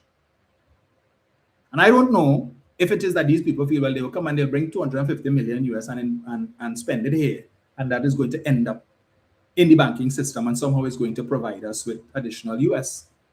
Because compare that to the US embassy that is currently under construction on Maraval Road, long circular road there, opposite the Chinese embassy, that massive edifice that they're putting up there, at a cost of 400 million US. Now, last I checked, 400 million is more than 250 million. Has that 400 million put a dent in our forex situation? Has it improved the forex situation such that you could now go to the bank and get more than 200 US? So if 400 million being invested in a similar project, construction and so on, didn't make a dent, how you expect 250 million to in the first instance? But what is also of concern to me, and again, I'm making it abundantly clear, we in the PNM have no issue. We are quite happy with this because, as you know, under the PNM, efforts were made to have that steel mill come back into operation through a company called TT Iron and Steel. Well, me recall that company, right? TT Iron and Steel that had paid some 3 million US and they had offered some 30 million US or so for the plant and so on. They paid down 3 million and there was some bacchanal. There was no consultation, whatever. We don't know what happened with that project. We don't know. But I don't recall the UNC supporters being as exuberant about that announcement as they are about this one. Back then, when there was the potential for the steel mill to be restarted, they weren't excited. No, they were quiet. And when they did decide to speak, there are 1,010 reasons why it's not a good idea. But yesterday was yesterday and today is today. Not so? All right. But I recall that when Up North was campaigning in 2024, and you all know who Up North is, Up North campaigned on a policy of America First, make America great again. And what was the core principle of making America great again and putting America first? Was returning manufacturing jobs to the United States, the mainland, so that US companies that were operating outside of the United States and had manufacturing operations outside of the United States, in an attempt to force them to come back to mainland USA, to set up shop and open factories in the USA to create jobs and so on and to contribute to the GDP of the United States of America. Up North decided to implement some strong tariffs. So in other words, if you're a US company, you left mainland US and you went to some other country because you wanted to probably benefit from the low cost, the low labor costs and whatever else, other benefits to be had, like the low cost of electricity, like what Trinidad and Tobago has, the low water rates and so on, like what Trinidad and Tobago has, which makes us very attractive. Subsidized, by the way, right?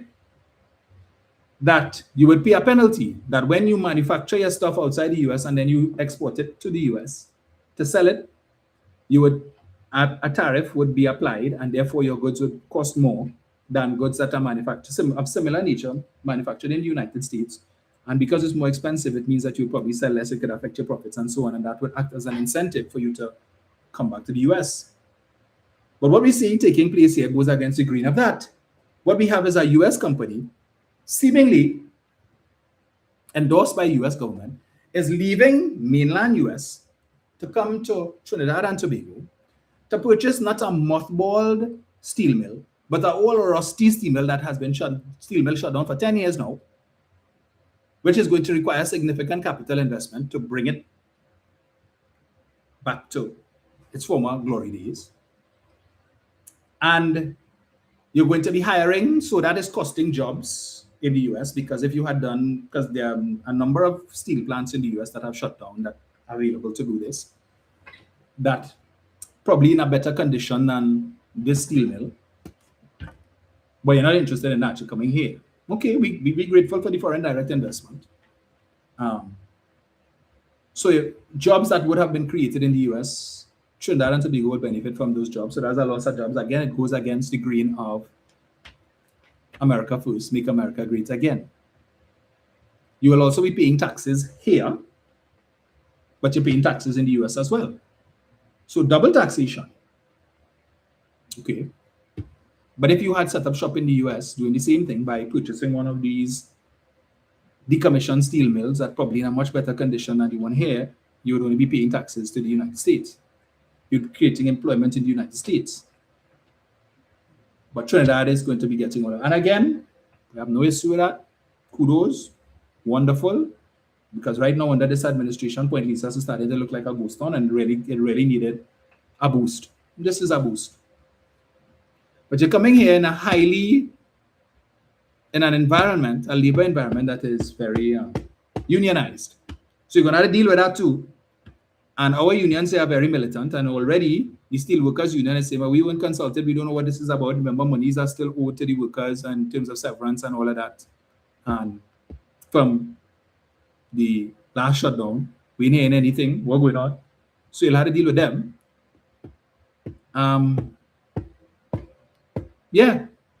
So I'm just wondering, what was the real incentive? And then we had our goodly Prime Minister thanking up north for imposing 10% tariff on us instead of 15%. It's like, so I want to say to President Trump, thank you so much that we qualified for the lower tier tariff of 10% and not the 15% or the 25% or so. As I said, Massa, I want to tell you thanks very much for beating me 10 times and not 15. Yeah, the 10 times you whipped me, it was really bad. I almost died, but I want to thank you that you didn't whip me 15 times. Yeah.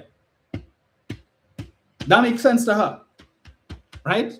That makes sense to her. So this company now is going to be subject to a 10% tariff by setting up shop in Trinidad, manufacture steel and vanadium.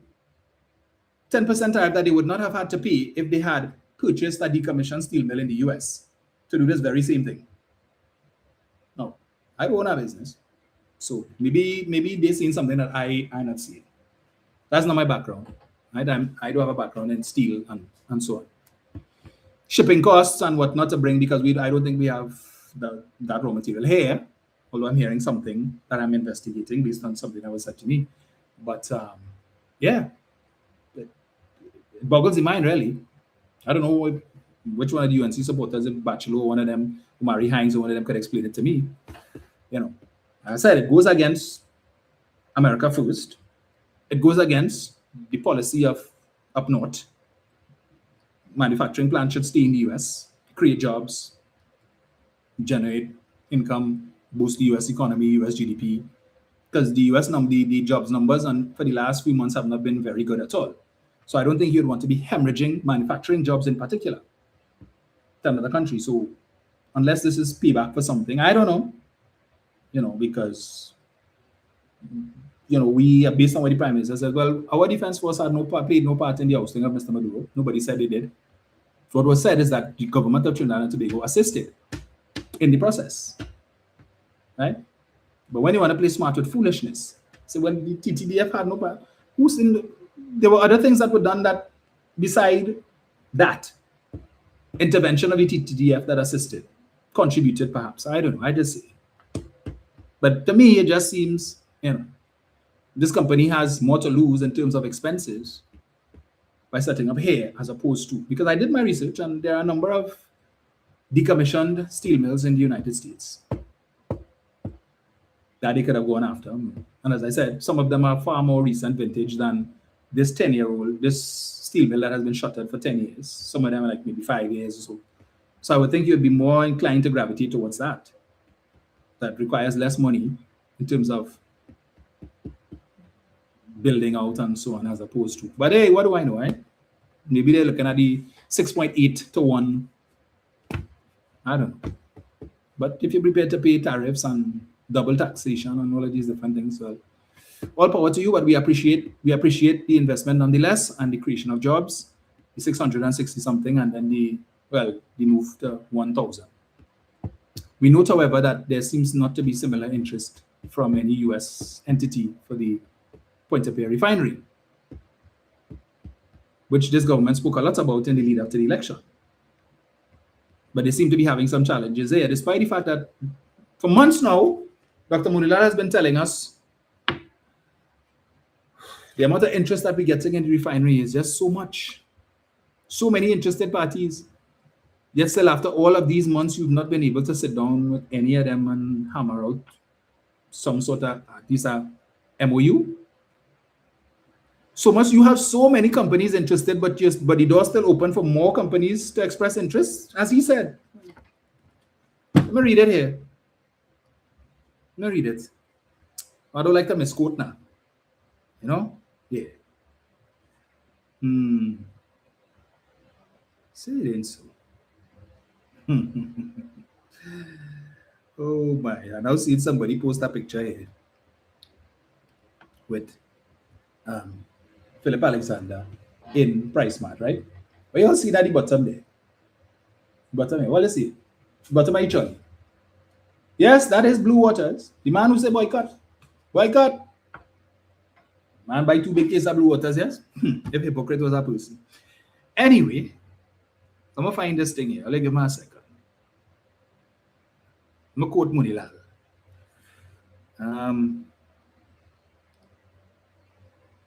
So,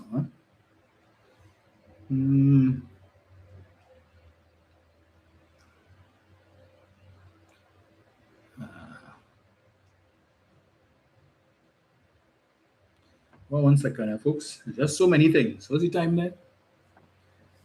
Surprise thing called me yet for the bingo. All right, they're taking forever and I need to come up. Right.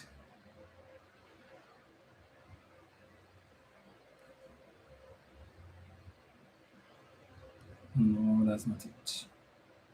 What's going on here? 1 second, folks. Okay, let's see if he has it here. No. Right. Energy Minister reports continued interest in refinery acquisition.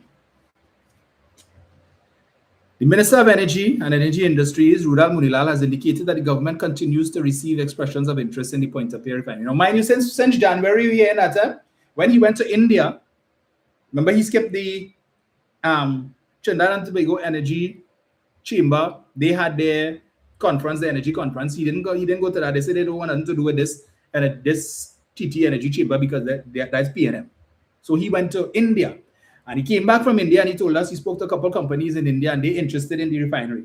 That's in January, in August, the middle of August. Minister Munilal made the comments as he spoke to members of the media after a book distribution program in his constituency on Friday. He said there are several interested parties. In the coming weeks, another interested party may join us to take a look and have technical discussions with our people. So there's no shortage of suitors for the refinery. It is just that we have to meet and treat with all offers and all those concerned in a very fair, transparent manner. And that is what we're about now. So that the process is unraveling as we speak. Unraveling is a very good word. Just this morning, I received communications from another entity with great interest in that. So 8 months now, all these expressions of interest, you haven't seen anyone that tickle your fancy. You haven't said, well, okay, well, we want to get this thing open as soon as possible, so let's have a cutoff date. No, we in August, and you in a few weeks, you heard him say, let me get here. There are several interested parties. In the coming weeks, another interested party may join us to take a look. Take a look and have technical discussions with our people. Not sign a MOU. Just come and take a look. Hi, you need any help? No, I'm just looking for now. Oh, okay. Well, all right. Well, if you see anything you like, you let me know, right? Okay. 8 months. This was one of the campaign promises. Yeah? And just this morning, he received communications from another entity with great interest in that. So they just opened where, yeah, we still taking expressions of interest, So you're not anxious to open it. Nah, you don't worry yourself now. You just send it through. Just send it. I wonder how Roger feeling now. Because we know what happened to this company that was supposed to spend $50 million to do some technical assessment or something. So after that Patriotic was supposed to deal with, and then Patriotic went and opened some other company, some other new name with Patriotic something. So with intentions of opening the refinery, getting it. So I wonder how Roger and Ozzy Warwick felt when they read this, or when they saw this story on TTT. How they feel? Because you all thought you were going to get the refinery, but you're here and Munila saying you have real interest, boy, and people still coming in. So we had to sit down and assess everybody. And when is this assessment going to take place, Dr. Munila? Because more than 20% of your term in office has already gone, and we're going forward, not backward. So when? Because where my confusion comes about has to do with, so you receive, how many expressions of interest did you receive for the steel plant, the steel mill? You moved expeditiously with that one. So it wasn't open for months to receive and then to sit down and go through and study and process and meet with and treat with. No, that didn't happen. Seems the first company that said, hey, we're interested in the steel mill. I said, yeah, we're ready. Let me sit down. But not the same thing with the refinery. I'm confused. Why not?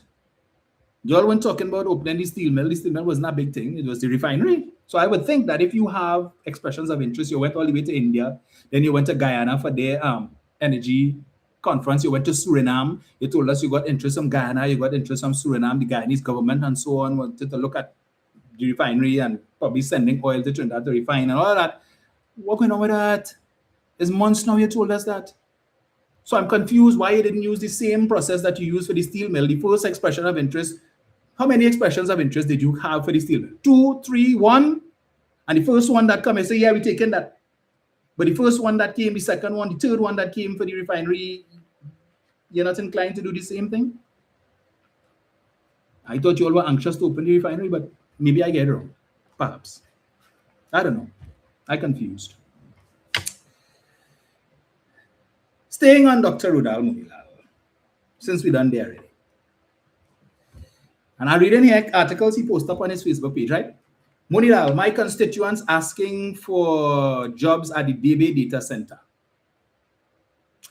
Now, correct me if I'm wrong, Trinidad and Tobago, right?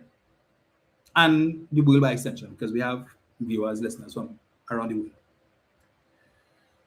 When this issue of the data center first came up a few weeks ago, we were told by the Minister of Public Administration and AI, under whose ministry this falls, he says, well, all we've done is sign some memoranda of understanding. There is no agreement, no decision has been made with respect to the construction or the establishment of any data center, AI data centers, and I must make the distinction between data centers and AI data centers.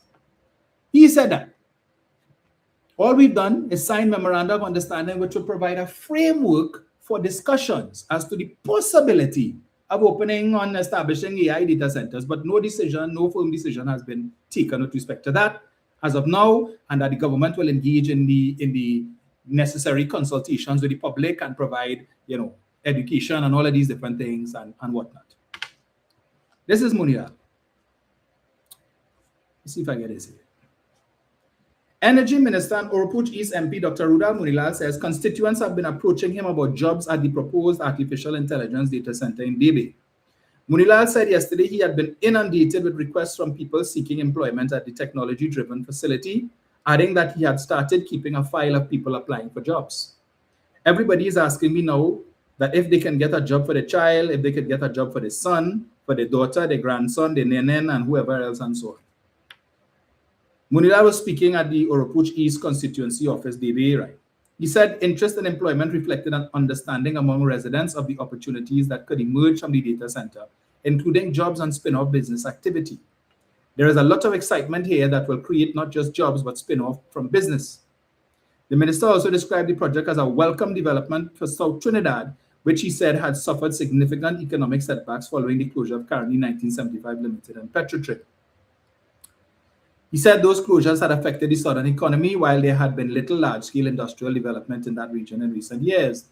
Well, you see, Dr. Munilal, if you all didn't shut down the smelter plant, if you didn't cancel that project, yeah, there would have been a lot of employment in South, and I tell you, it would have been more than 644 jobs, and more than the possible 500 or less jobs that the data center is going to create, because based on the cabinet note, the cabinet minute or note that was produced in early 2010, when you all came into office and you did your research, and it said that the smelter plant would have been profitable at some 2,700 US per ton.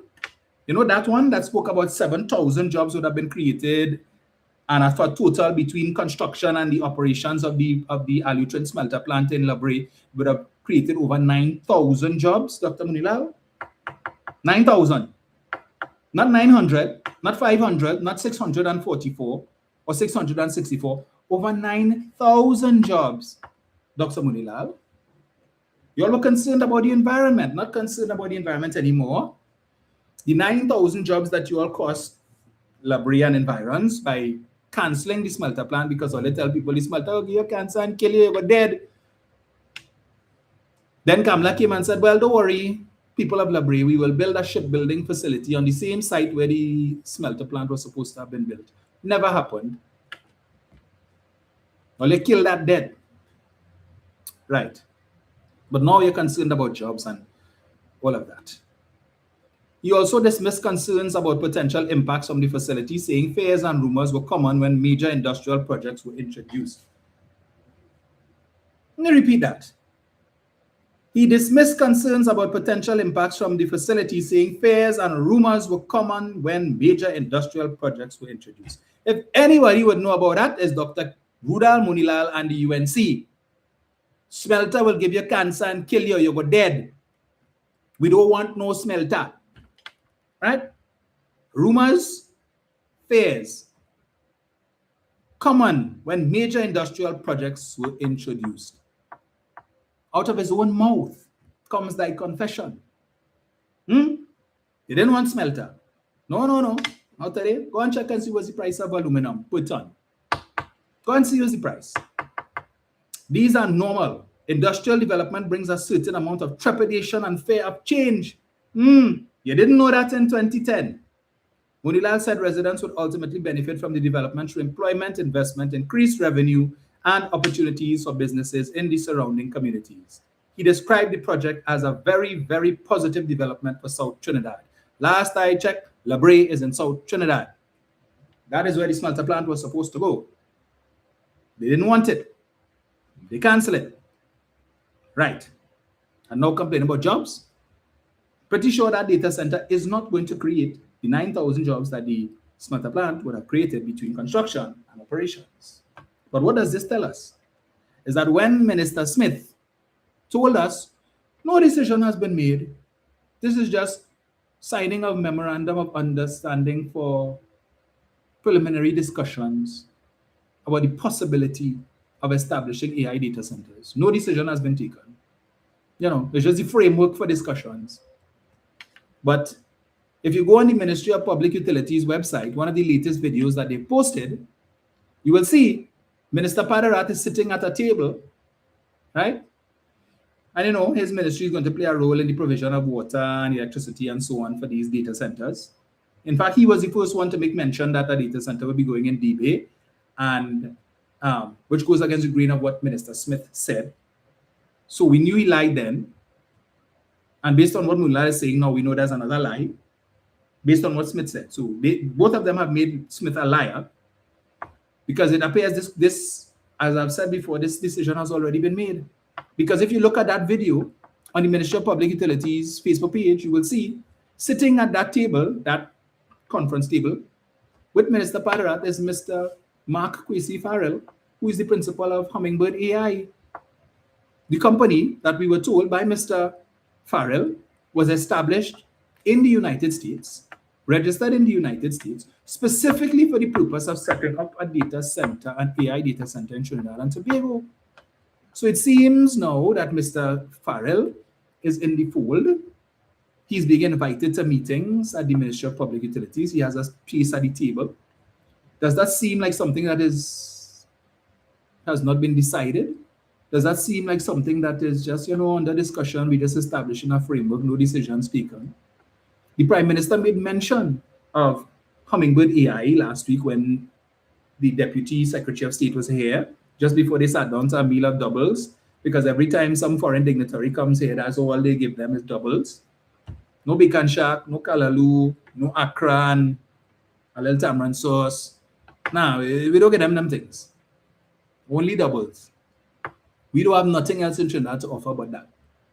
Now, a little roti, a little pilau, mix up the thing now. Give them a taste of Trinidad cuisine as a whole, not isolated to just one thing. Let them taste everything, a little breadfruit oil down. Them thing now. A little sample of everything. You fill the belly. They don't take them 2 and 3 doubles. Every time they come with doubles, right? Let me know, Can they beat up Dr. Rowley for asking the question, so what is so special about doubles? As opposed to all of the other indigenous foods that we have in this country that celebrate everybody. Everybody. I love our doubles. I know some of you all say, they don't eat it, but I love Sahina. Just saying, But yeah. So this data centers appears to be a done deal, right? Decision has already been taken as to where it would be located. The fact that Monilal is taking down names of persons for possible employment, right? And he is giving hope to his constituents that this thing is going to happen. So bring your resume and come. What does that tell you? The decision has already been made. As I said, the Prime Minister spoke to that last week. She mentioned Hummingbird AI. I don't know if they signed another MOU, but it appears that. So forget any consultation. I told you all, any consultations that they come with is just a farce. It's just a farce to fool all it. But the decision has already been made, and that, when Up North said, there's no stopping it. With reference to data centers in the US where they have a lot of opposition, you say, well, you can't stop it. So if Up North say it can't stop, it is stopping here neither. The Prime Minister say, get off your high horse. All you who complaining about environmental issues, and all of a sudden all you're concerned about the environment. But just walk outside your house and you're seeing garbage in the drain and all kind of thing, grass all over the place. The place stink is a dump. Well, they didn't care about the environment before, but you care about it now. Miss me with that. The data centers coming for they don't like it, rock so. That is your half of me belongs to you, the other half I give to you. There have been prime ministers before me, prime ministers after me, but none will love you as much as I love you. This is the love. Heads will roll come Wednesday. CWU defies TSTT strike warning. Workers of TSTT have been warned that industrial action is against the law. TSTT on Friday fired back at CWU's threat to shut down the company over a disputed 10% wage increase, warning that any industrial action by its workers would be prohibited under the Industrial Relations Act because telecommunications is classified as an essential service. But CWU Secretary General Joan Ogier is defiant, declaring heads will roll come Wednesday and insisting the union would be acting within the law as she rejected TSTT's warning to workers. Well, I want to salute Miss Ogier because she, unlike her comrade Felicia, unlike her comrade Ansel, Sellout Roger, and others, Leroy Batiste and others, she did not capitulate at the counter of expediency, right? She didn't sell out. They didn't align themselves with the UNC, and they made that abundantly clear during the election. So she is free to talk and tell them whatever she feels in the spirit of labor relations, as opposed to people who were appointed to state boards, presidents of unions who were appointed to state boards, members of the executive of unions who were appointed to state boards and whose wives were appointed to state boards and whose relatives were appointed to state boards and who unfortunately have sold themselves to this government and run the risk that if they agitate, they could lose these positions. So they have a choice to make. Do you give it up? Do you keep it? Do you pretend that you are fighting for your membership when you're not really fighting? You just had to fool them a little bit now. So you're coming in the media and you're doing live and play your grand charging and talking things like talking big. Talking big. And then I'm talking about WASA. Meanwhile, the Minister of Public Utilities, under whom WASA was, he said, well, I don't know what's going on. No. I have to request a report from the management of WASA. Yeah, I don't know. So you haven't been seeing what's happening. You haven't been hearing what's happening. No. Probably because you're so focused on responding to Marvin Gonzalez on Facebook. Right? Every time Marvin put out a statement or say something, you need to jump and you have to give a retort. But you're so busy doing that instead of doing the work that you're getting paid for, right? That you didn't know that there was protest action taking place at WASA. And so you have to speak with management at WASA and get a report on what is the situation. And I am almost certain Felicia has Padarat's cell phone number. She could call him and ask him. Send him a WhatsApp message. What went on? It ain't looking good, And I don't want her to go outside there and pretend that I represented my unions, I had to say some things, make it look good now. But it ain't gonna look good for the government. So I had to make me look good because remember, I paying a big salary. These people paying the dues every month. Come on. And they're waiting for the 10%. Hello? They're already paying the increase in IS rates and they get the 10% yet. What are you doing? Young brother said, what are you doing? Come on. Really? Let me see here. Let me see if I get it here. Yes. So Felicia all over the place, only doing us at live. Listen to her. Listen to all the big talk. Well, as you can see, filled with vehicles, people here waiting on the management of the authority to give a response. 10 p.m., none of the directors on the board, the chairman of the board is absent, has not communicated in relation to moving forward with the negotiations. So the workers are here, the workers are waiting, but it seems as though the workers' issues are not important to the chairman of the board, nor the board of directors. Okay. And so they are absent from what is taking place in WASA here at the moment. But I can assure you that we will not be leaving this compound until we get a response, and it will not be work as usual. Okay, so the time is now 10 p.m. Yeah, it seems the issues of the workers is not important to management. Management says Friday, 4 o'clock, happy hour. Yeah, we going now. Yeah. We know about our life. We gone. Well, let's stay outside there and protest all they want. It's neither here nor there with us. We in power. You all are no longer in charge. That's what Khadija told the chairman of the Tunapuna Piako Regional Corporation. Yeah, so hard luck there, Khadija. We know you had to say something, right? So management had no time at all, yeah? If management had received a directive from the minister, government, they would have to be there. So that should tell you something. Clearly, they got no directive from the government, from the minister, either the Minister of Finance, the Minister of Public Utilities. So what are they supposed to do? Them gone home? They gone online? Or they could campaign and protest how much all they want outside there. No time with you, as you said. Couldn't care less about all that. What about the other workers that are also waiting on their 10%? So again, 60-40 back pay. She proposed a counter proposal. Up to now, she hasn't gotten a response on that. Since January, she submitted proposals to WASA. They didn't take her on in August. So we have about 4.5 months left in this year. And if if they don't settle this by next month and a half, end of the financial year, there's no allocation in the budget, we go into another year. She also said in another video, we'll be going into another fiscal. And if there's no allocation in October, well, then you have to wait until media review. Seems like tax school stalling, hoping that the gas money might come in so he could bless all up. Think that, well, all you gotta take full up now. And Felicia, I just ask him, you know. Yeah, that's all the situation right there. Poor soul.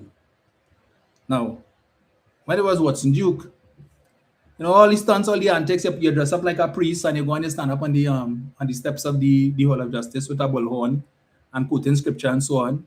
You run up inside the minister office and jump up on the desk and make a set of fuss and whatnot. Right? You run up to management office, walk all over the desk and all kind of thing. You know, we all remember the antics of Watson Duke, and it worked. Felicia doesn't seem too inclined to do these sorts of things. Okay. Well, whatever works for you, my dear.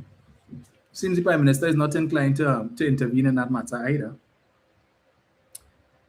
Well, she would have done so by now. Just one word from her and it's all over. It's all over. Let me touch on one last thing here. For the benefit of the fully dones, BP granted license for Venezuela Loran gas field in partnership with XRG UCC. Now, the supporters of the UNC, who are elated, as they should be, because I mean, it's more gas for Trinidad. Well, in a sense, it's more gas for Trinidad and Tobago. Albeit, what we're going to benefit exactly from this, we don't know. Caracas, August 13th. In partnership with United Arab Emirates firm XRG and a unit of Qatar's conglomerate UCC Holding, has secured a license to explore and develop the second phase of Venezuela's offshore Loran gas field, the British company and government officials said on Thursday. The agreement signed in Caracas and broadcast on state TV gives the BP-led group rights to produce up to 4 trillion cubic feet of gas in Loran, whose total reserves are estimated at 7.3 trillion cubic feet. The first phase license was granted in June to British Shell. Both phases are expected to be developed in parallel, BP said in a statement.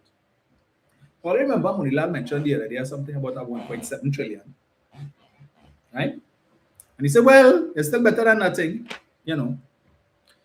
BP will operate the second phase of the project, in which it holds equal working interest with UCC Holdings oil and gas unit and XRG owned by Abu Dhabi National Oil Company, BP added.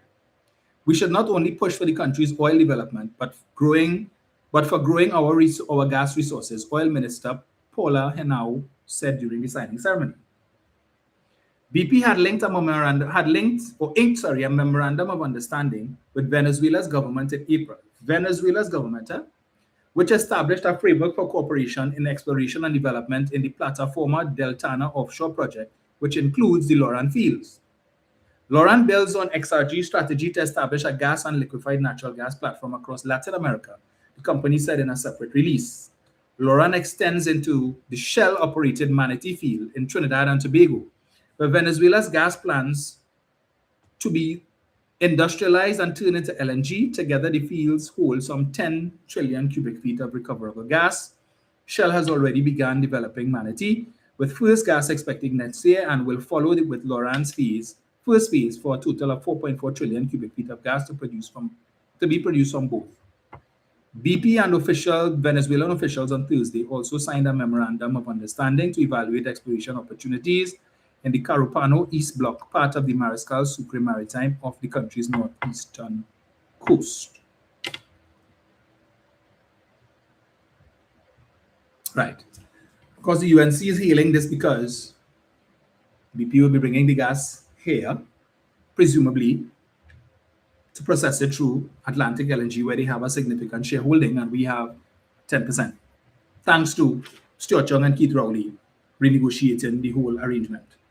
Right? But they don't want to give Stuart Young and Rowley any kind of play, any kind of forward for the contribution that they made in respect of that. I just want to remind the supporters of the UNC who are beside all this, I know the PNM do nothing at the PNM. Okay, let me just read this quickly, not the whole thing. I'm reading an article here from the Trinidad and Tobago Energy Chamber, dated, what's the date of this?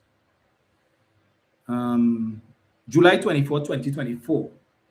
Venezuela's oil minister Pedro Telechia has indicated that Venezuela has agreed on a 20-year natural gas production and exploration deal with BP and NGC of Trinidad and Tobago. A statement from the minister said that the agreement allows for production from the Coquina gas field off the Venezuelan coast. The ministry also said that 25% of production will supply Trinidad's petrochemical sector, while the rest will feed TNT's LNG industry. The field will reportedly produce an estimated 400 million cubic feet per day. In May 2024, United States OFAC granted a special license for NGC and BP and the government of Trinidad and Tobago to negotiate an agreement to develop the cross-border Maniquí Coquina field with the authorities in Venezuela. Now, only three of those four parties still operating together, which is, well, should I say three, boy? Two, the government of Venezuela and BP. They're the only two that are doing direct negotiations with each other in terms of sitting around the table and talking to one another and hammering out and signing things. The government of Trinidad and Tobago and NGC has no representation in any of these negotiations as far as we know, based on what Stuart Chung has also indicated to us. Whereas when the PNM was in office, Stuart Chung used to be there, Minister of Energy himself. At times, Dr. Oli may have gone once or twice. We would have had representatives from NGC, the late Mark Loquan and other people who would accompany Stuart Chung and they would go and, hash out these things. To date, in the 15.5 months that he's been Minister of Energy, Rudal Munilal has never been to Venezuela. Ernesto Queza, his deputy, has never been to Venezuela. Sean Sobers has never been to Venezuela. Kamla Prasad Bisesa has never been to Venezuela. Jal Ramdeen has never been to Venezuela. None of them. But negotiations are taking place, right? Between Venezuela and BP is supposed to be the proxy for the government of Trinidad and Tobago. So it seems, whereas before we had a seat or seats, multiple, plural, at the negotiation table, we no longer do. So we just, BP doing the thing and then they report it back. BP doing the thing, Shell doing the thing, and then they report it back. So we are not getting anything firsthand. Nothing empirical to say, well, we heard with our own ears and we read. No. We just had to wait till BP and Shell do the thing, and then they will tell us, well, so is the case, and this is what is what. So the dynamics have changed, the environment has changed. How we were supposed to benefit under the PNM model is different from how we would benefit under the UNC model.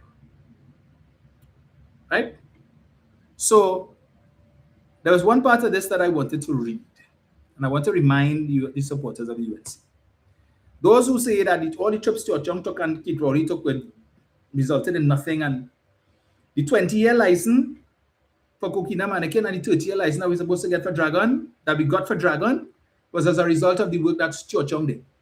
If Stuart Chung did not accomplish that, what is happening now with Coquina Maniquí would not have been happening. Okay? That would not have been happening because you needed the 20-year license. Eventually, when Dragon comes on stream under a new model, right, the 30-year license that Stuart Chung and Keith Rowley would have been able to negotiate as a result of Rowley going and doing the conga line and all kind of thing. Yeah, all of that is necessary to be able to develop. Because had it not been for that, you see the little caricature you all created with Stuart Chung. They have a picture with Stuart Chung kneeling before the Resolute desk in Washington, and Trump telling him, hey, something he's asking him, and don't lie to me, otherwise I will send you back to Trinidad on a boat, on a fishing boat with 4 engines or some kind of thing to imply, Kamla there would have been a similar caricature of your beloved leader kneeling before Delcy begging for Dragon gas and any other gas that she could get. So the 2 licenses that you all want to downplay, that you pretend you don't know about, were very critical to what is happening now. If you don't believe, let me read this, quoting from the head of BP back in 2024. Let me quote him here. Right. So where is it? So let me get it right. David Campbell, BPTT president, said the award of this license for the Coquina field is an important milestone for Trinidad and Tobago and for BP. It will allow us to move forward with our planning for the development of these significant discovered resources as we work towards bringing more gas into Trinidad and Tobago's existing gas infrastructure in this decade. The license, Mr. David Campbell was saying that in 2024, this license, very important. Without this license, we would not have been able to make any decisions going forward. We would have just been in abeyance, just sitting here waiting, twiddling our thumbs. We couldn't make an investment decision, final investment decision, nothing. Okay? And all the work that has been taking place on Coquina Mannequin for the last few months and the last 15 months since this government has come into office, and before that, was driven by this license that Stuart Young was instrumental in getting, right? All the trips he was making, according to Dr. Rowley, the shuttle work between Port of Spain, Washington, and Caracas, the triangle, right? He goes on to say, the award of the license would not have been possible without the significant diplomatic efforts by the government of Trinidad and Tobago and their leadership in driving strong collaboration between BP, NGC, and the governments of Trinidad and Tobago and Venezuela. Let me repeat that for the benefit of the fully dots. This is David Campbell, BPTT president, saying, the award of the license would not have been possible without the significant, what that means? Diplomatic efforts by the government of Trinidad and Tobago, not the UNC. This is in 2024, he's speaking, UNC wasn't in power. The government of Trinidad and Tobago and their leadership. Who are they talking about there? Their leadership. Keith Rowley, Stuart Young, in the main. In driving strong collaboration between BP, NGC, and the governments of Trinidad and Tobago and Venezuela. The Coquina Mannequin field extends across the delimitation line between the Republic of Trinidad and Tobago and the Bolivarian Republic of Venezuela, some 68 miles off Trinidad and Tobago's southeast coast. The Coquina field was discovered in 1983. 1983, 43 years later, this is happening. With the discovery of Mannequin following in the year 2000, 26 years ago, right? UNC was in office in 2000. Okay? They were in office 2010 to 2015. What did they do to advance this? But it's all the shuttle work that Stuart Young did for 4 years as Minister of Energy that brought it to this point where we are now. And this would have happened even if. But perhaps we would have been in a better position if the PNM had won. Right? Because at least we would have representation from the government of Trinidad and Tobago and NGC at the negotiation table, and not what we have now. The Coquina field was discovered right. In 2015, the governments of Trinidad and Tobago and Venezuela had signed a unitization agreement for the joint exploitation and development of the hydrocarbon reservoirs of the fields. Development of the discovered gas resources in the Mannequin Coquina field is an important part of BP's longer-term development plan for its Trinidad gas business. Okay?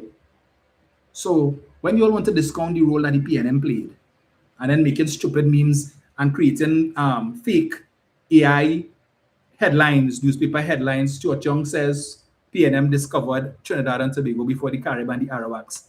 And you have some of the fully done supporters thought that that was an actual headline. Just putting that out there for your benefit. Right?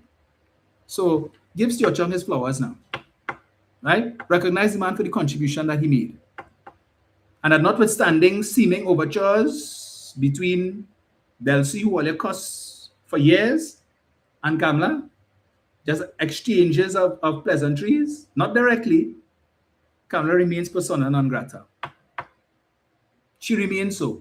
And when you listen to Delcy, her main reason for doing all of this stems from her country just suffered a major earthquake recently and they need money.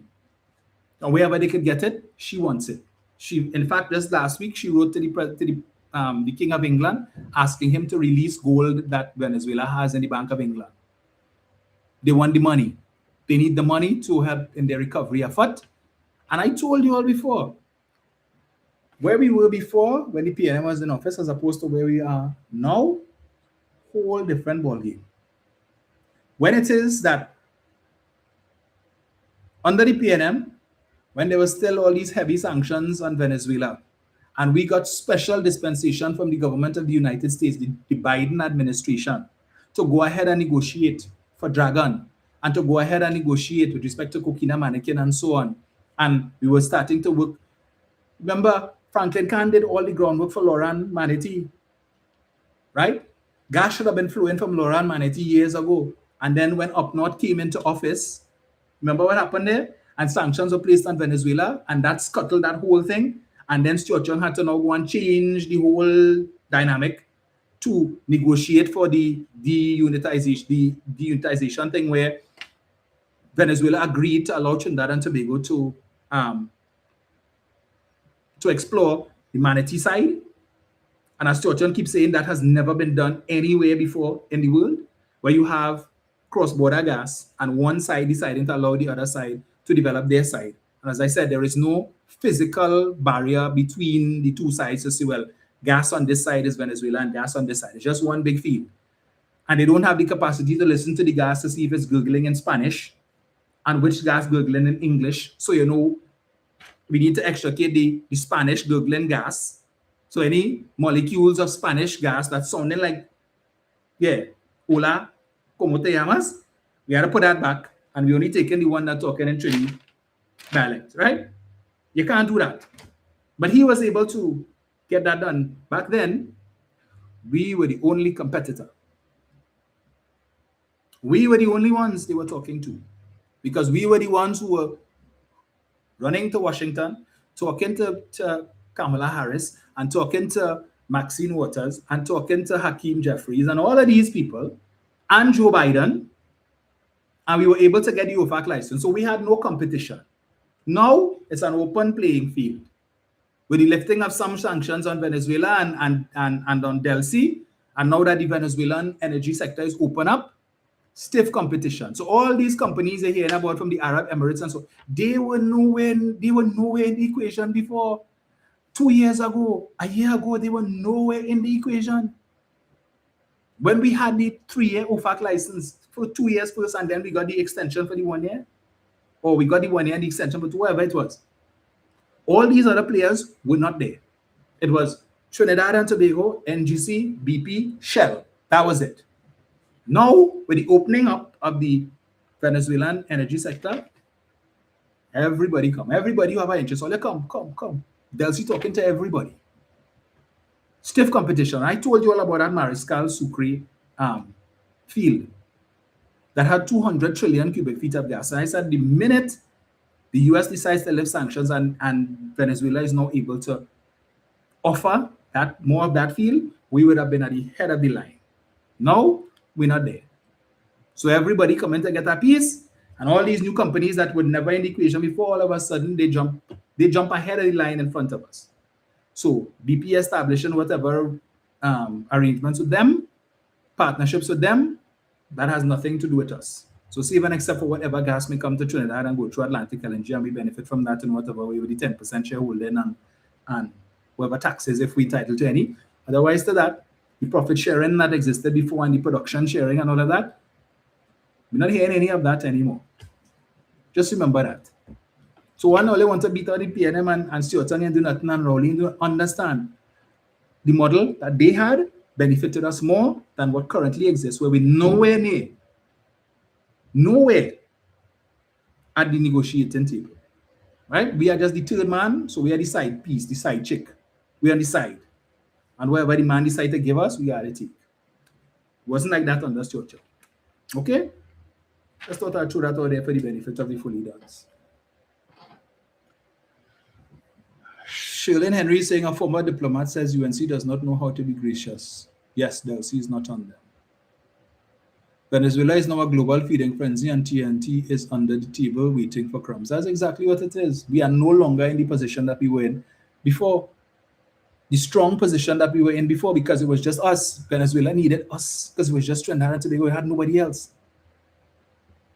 Up North came, do eating, get rid of Maduro, and of course UNC said, well, that's a great thing. They get rid of the narco trafficker. What that did, Up North opened up the energy sector in Venezuela. Everybody come. The door is now open. So it's not Trinidad and Tobago alone. Everybody who want to come, well, they come. You want a piece? You want a piece? You want a piece? Hey, it have enough for everybody. You want a bigger piece? No problem. Meanwhile, the government of Trinidad and Tobago is nowhere. Nowhere. There isn't even any same strong diplomatic ties that Mr. Campbell spoke about just now no longer exists. That same diplomatic relations that was critical to us getting the 20 and 30-year license no longer exists. So we just there. So when Sobers want to come in the parliament and go for pictures and talk about, you don't know who we're talking to, and you don't know, and you don't know, and you feel you know, and you don't know, who you talking to? Nobody. You're talking to BP and Shell. That's it. And BP and Shell looking after their interests. Their interests and the interests of their shareholders. Right? And we need the gas for feedstock. But we see by the time the gas started to come here, if we still have a downstream, we're lucky. Because it doesn't seem like this NGC under the leadership of Chairman Gerald Ramdeen is interested in downstreamers. Right? They're looking to sell the gas outside or wherever it is and get top dollar for it there. And yeah. What's happening with Nutrien? What's happening with Methanex? And the two plants? What's going on with them? So they're beating all the just about steel plant and steel mill. What's going on with those two companies? Nothing. They're still talking with the government. They're still trying to hammer out something. The supporters not asking any questions on that. Yeah, but under Rowley, everything was shutting down, and under Kamala, things opening up. Really? Really? Well, the 664 jobs that the steel mill will produce, that might replace Methanex. So you just traded one for the other, so you're not in a better position. And all the foreign exchange that we were earning from Methanex, if the steel mill could generate similar or more, right, you're still not in a better position. You just cancel out the other. So we're still in the same position we were in before. So you still have to make up for the loss of Forex with Nutrien. How we dealing with that? No talk about that. No. Where are all these economists? You hearing anything from them? All of them silent. I'm still waiting to hear from Dr. Hossain, Roger Hossain, on the 5,900 jobs that were lost in the first quarter. He seems to have gone silent as well.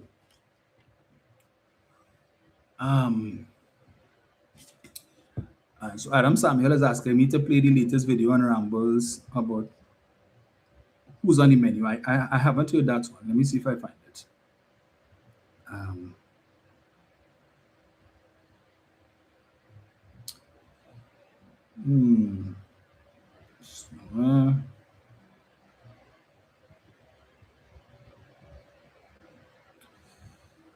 Okay, let's see what we have here. Trisha Mengo is saying Point Lisa says a ghost town. Right. What does it mean for us? Who can take the credit for it? So let's get into it. This whole thing is about the Lauren Manatee Field. Now, this gas field was discovered all the way back in 1983, just for context of how long these things are stake. Now, even though it's one field, it's separated by the maritime boundary between Trinidad and Tobago and Venezuelan waters. So it's one field, but dual ownership. Keep that in mind. We'll come back to that later on in the video. In 2003, our then Prime Minister Patrick Manning signed an MOU, which later turned into the treaty in 2007 between Trinidad and Tobago and Venezuela. Patrick Manning then lost the next election just a few years later and was replaced by Kamala, who then signed what is now known as the Unitarialization Treaty with Venezuela. 3 years later, Hugo Chavez contracted a slight case of something called cancer, the fastest acting cancer known to mankind, and he was gone. Meanwhile, the project is just dragging on and on and on and on with increasing sanctions against Venezuela from the US. So I can hear the question, why didn't Trinidad just take the gas from the Manatee side and figure the Lauren side? Well, think of it like this. That field is like an underground water tank that two neighbors share. Picture the water tank being cut in the middle, half and half. Now, it's not half and half for the gas field, but for the sake of simplicity, half and half for the water tank. It's water in there, it's just separated by a boundary above ground. Now, here's the thing. Neighbor 1 can connect tomorrow and start drawing water, but it'll be unfair to neighbor 2 because they don't know how much water neighbor 1 taking. So it's either everybody on board or nobody on board. Leave the water tank there until further notice. And that's exactly what was happening with the Lauren Manatee Field.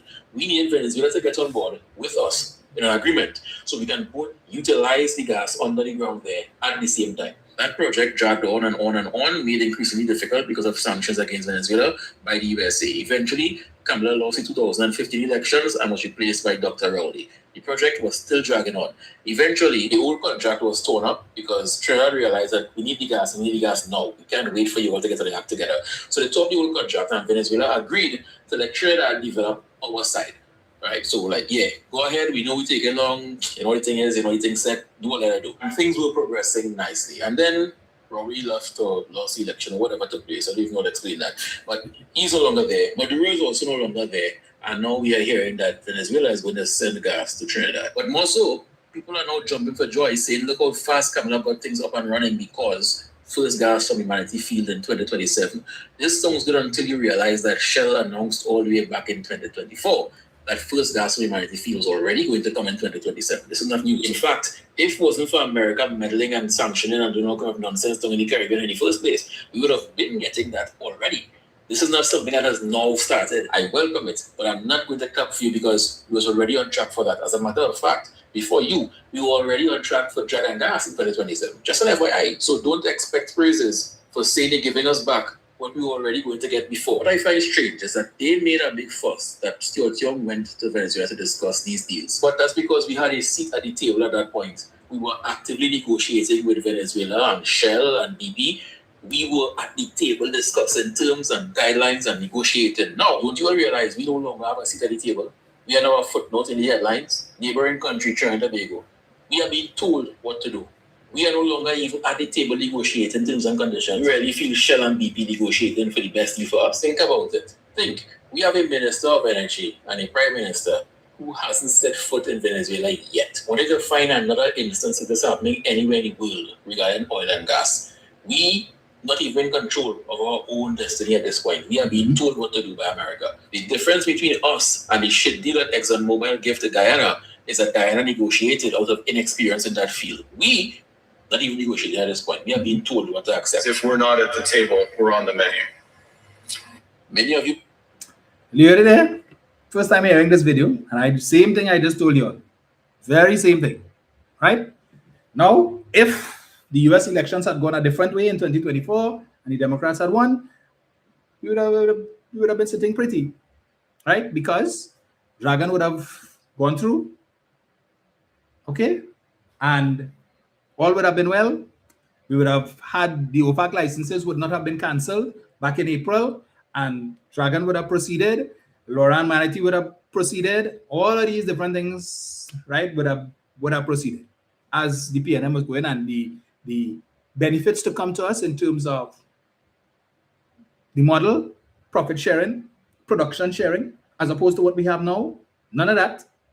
The gas coming here, it'll be processed here. We have a 10% shareholding in Atlantic LNG, so we benefit in that regard. And as I said, I'm not familiar with the taxes, but I did read for you all some time ago, a couple months ago, where former PP, Minister of Energy, Kevin Ramnarine said, under this model, what currently exists here, not the PNM own, UNC, all taxes and royalties will go to Venezuela, not us. Okay? Venezuela. So that changed. So we're certainly not going to make the kind of money that we would have made under the Stuart Young Keith Rowley model. That came about as a result of the same conga, that all they talk about and laugh and everything, and Kamala didn't have to go to Venezuela and do no conga line and all of that. Right. Yeah. Where you get from that? So, Rambles explained it to you all. Yeah. Same thing I say. How we benefiting? Other than that little way. We are nowhere near. So wherever BP and Shell agree, and all these other fields, and I keep stressing that, the other fields, aside from Loran Manatee and aside from Dragon and so on, the other aspects of the Mariscal Sucre of that 200 trillion cubic feet that we could have gotten if things had gone differently, BP and Shell, now that the doors have been opened in Venezuela and they'll see willing to talk, they negotiate this. Well, we see all they had. We don't mind getting this. We don't mind getting that. They had no arrangement with the government of Trinidad and Tobago with respect to those, because those other fields were not available back then.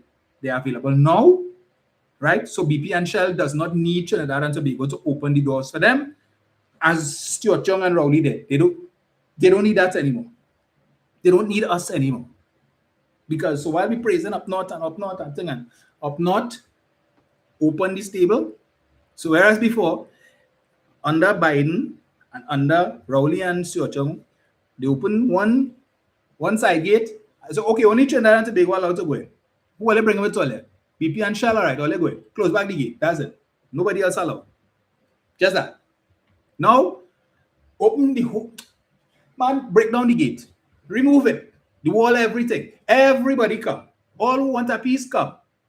You want. And they push them down to the guy and says, go sooner, gosh, fell apart, go so.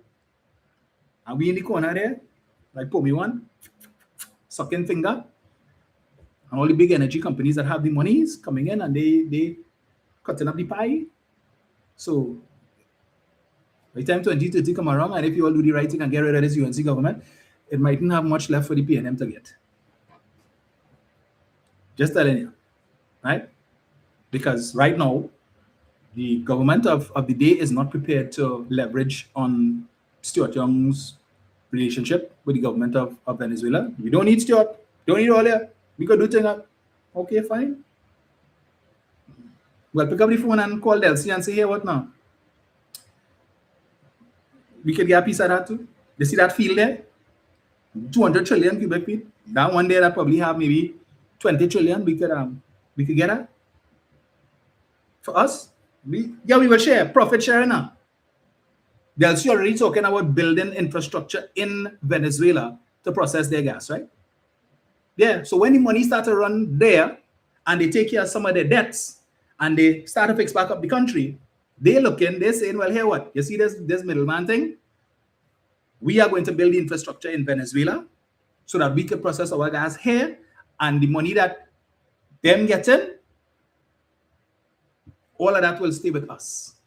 So we'll only eat our food now, and we will eat our food too, but we will use some of the food that we eat to build our capacity to process our gas here. The same way Trinidad built their Atlantic LNG plant and they were able to process their own gas. That's the same thing. But we will have money that Trinidad and Tobago don't have. So we wouldn't need the Shell and we wouldn't need the BPs and so on. Maybe except to market it. But we will be in control of our destiny. How soon they're going to do that? Seems to me that she's prepared to do that as soon as possible. Once the money. So she's calling for England to give her back her gold and whatever money they have and whatever money they have wherever they want it back. Because she is looking to rebuild the Venezuelan energy sector so that they could be self-reliant. And ain't no company coming to dig out their eye because they're desperate. Right? So it looks like she wants to turn Venezuela into Dubai or Qatar, Saudi Arabia, the Emirates. And she is not about relying on others for too long. We need you all now, but we're doing what we need to do so that we can do our thing for ourselves and get rid of it. Because we have all this gas here. All this time we flaring, the amount of gas they flare on a daily basis is what we produce. 2-point-something trillion cubic feet, million, whatever it is. They're flaring that, literally sending up natural gas, going up in smoke every day. Well, she's going to build capacity now for them to be able to utilize that and turn it into US dollars. So, whereas under the PNM model, we could get a little thing, to get again. Everybody come in and they want to see as much as they could take before Venezuela gets to that point where they can operate independently and don't need all these other entities to assist them. So BP and Shell working hard. Where does UGC and XRG and whoever, where they come from all of a sudden?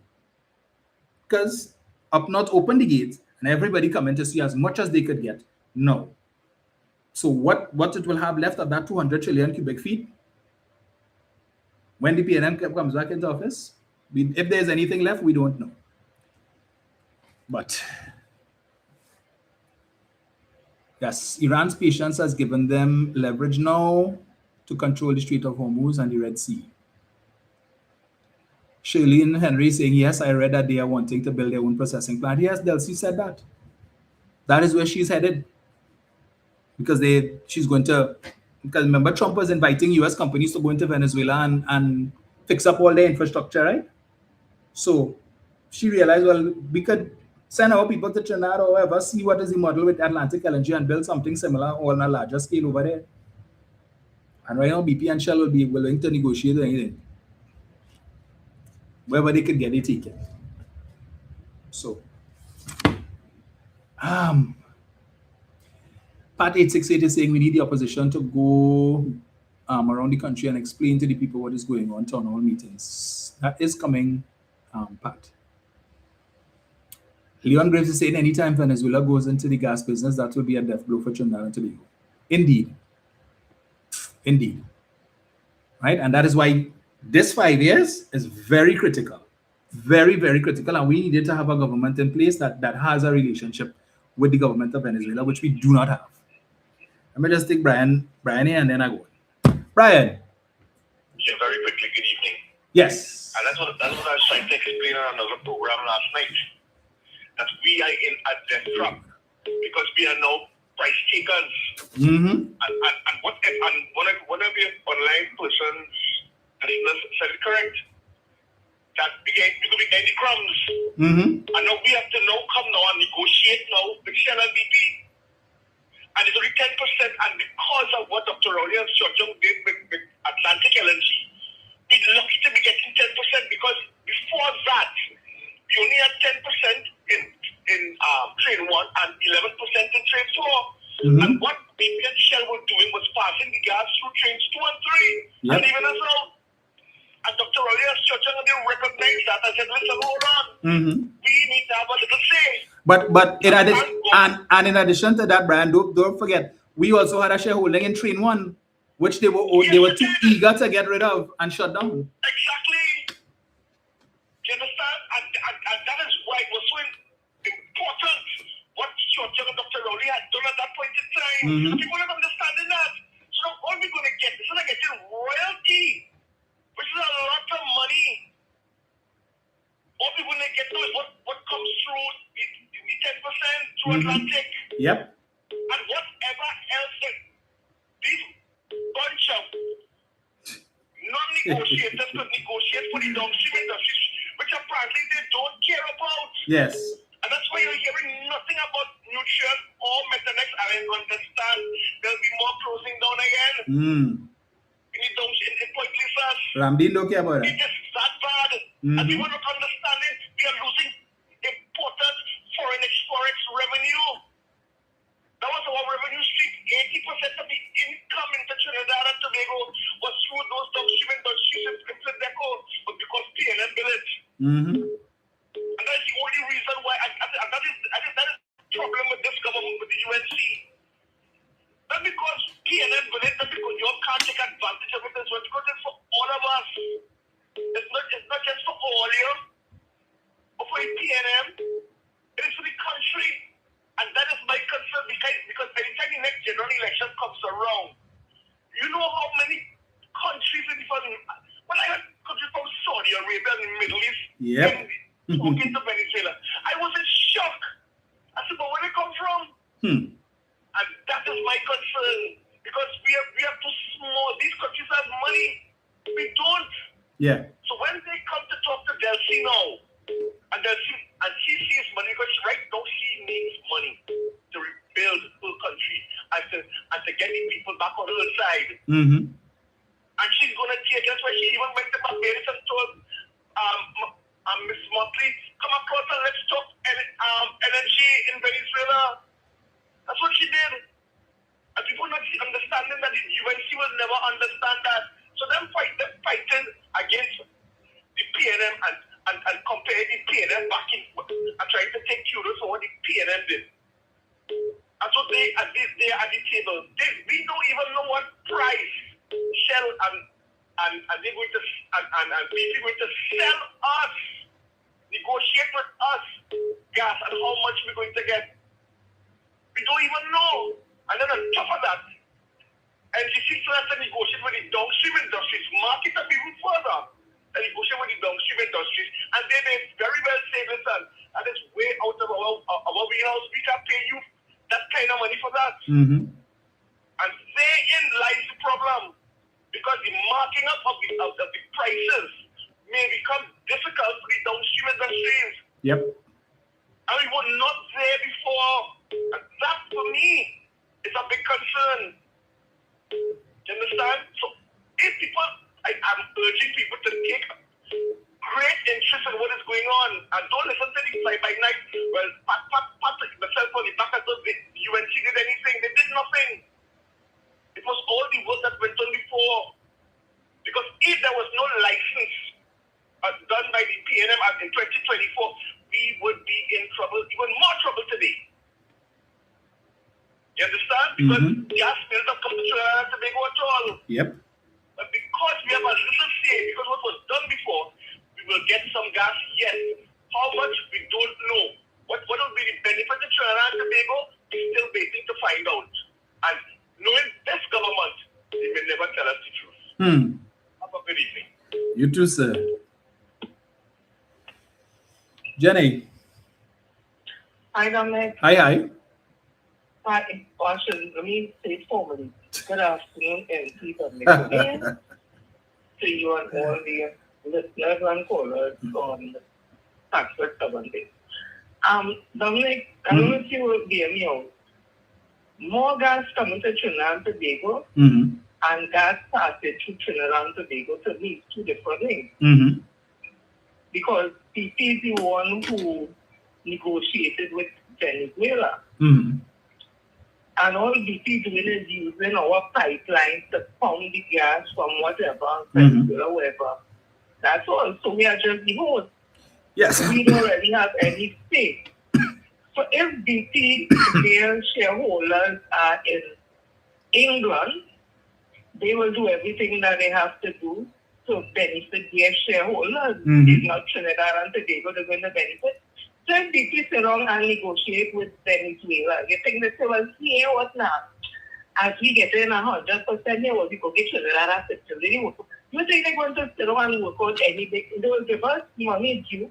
So we be in the host, it's like a surrogate mother. The child is not yours when it's born, but it comes through your belly. Yes. Right? So I don't see, while I'm happy for any money this country can get to develop and improve our economic conditions, I wouldn't be listening or laugh about that. But I'm saying we have to look at it in context. And even with the little we get to remember McCandless Dagger, who was the penitentiary, some kind of thing in the party. He said he never see so much before that if they send the money to thief and whatever. So imagine in that context, the UNC getting money, because the same players say, what are they going to do with our money? Will it be benefiting the citizens of Trinidad and Tobago, or will it be benefiting their benefactors and finances and all that? So we have to look into those things. And of course, if Dr. Rowley, the TNM and Stuart, they build the house, they put in the fittings, they paint the house, and you just come and put curtain in the house. Yes. You can claim the whole house as yours. And you can vex for them for saying, well, it's we build the house. And that's exactly what happened. TNM and Dr. Rowley and Stuart Franklin can before that they build the whole house, painted everything. And they didn't get a chance to put up the curtains because situations happened that prevented that. The taking back of the license and of course a change in government. So you come in government, see a pretty house, nice house, and pop your curtain and want to claim everything you damn right. And then to want to move as if we shouldn't. So we did listen, empty you stay to the top of your lungs, you build the house. Dr. Rowley take about your building house, it's all you do the hard work. And socially shut up. Let me tell you something. All you have all right to demand the best. Because all you have always supported WASA workers in PSA. Juke from WASA, all they made sure they came out in all the numbers. When public officers didn't want to vote, WASA workers came out on the numbers and they vote for the WASA president. They get what? Juke for 12 days and he leave after he became minority leader and all that. Nobody then put the Tuesday in terms of voting, but WASA people in a convention meeting, you know what WASA people were for, the place where the Tuesday he was a WASA man. And they come out and they vote for Felicia. She was a WASA woman, so WASA does the support.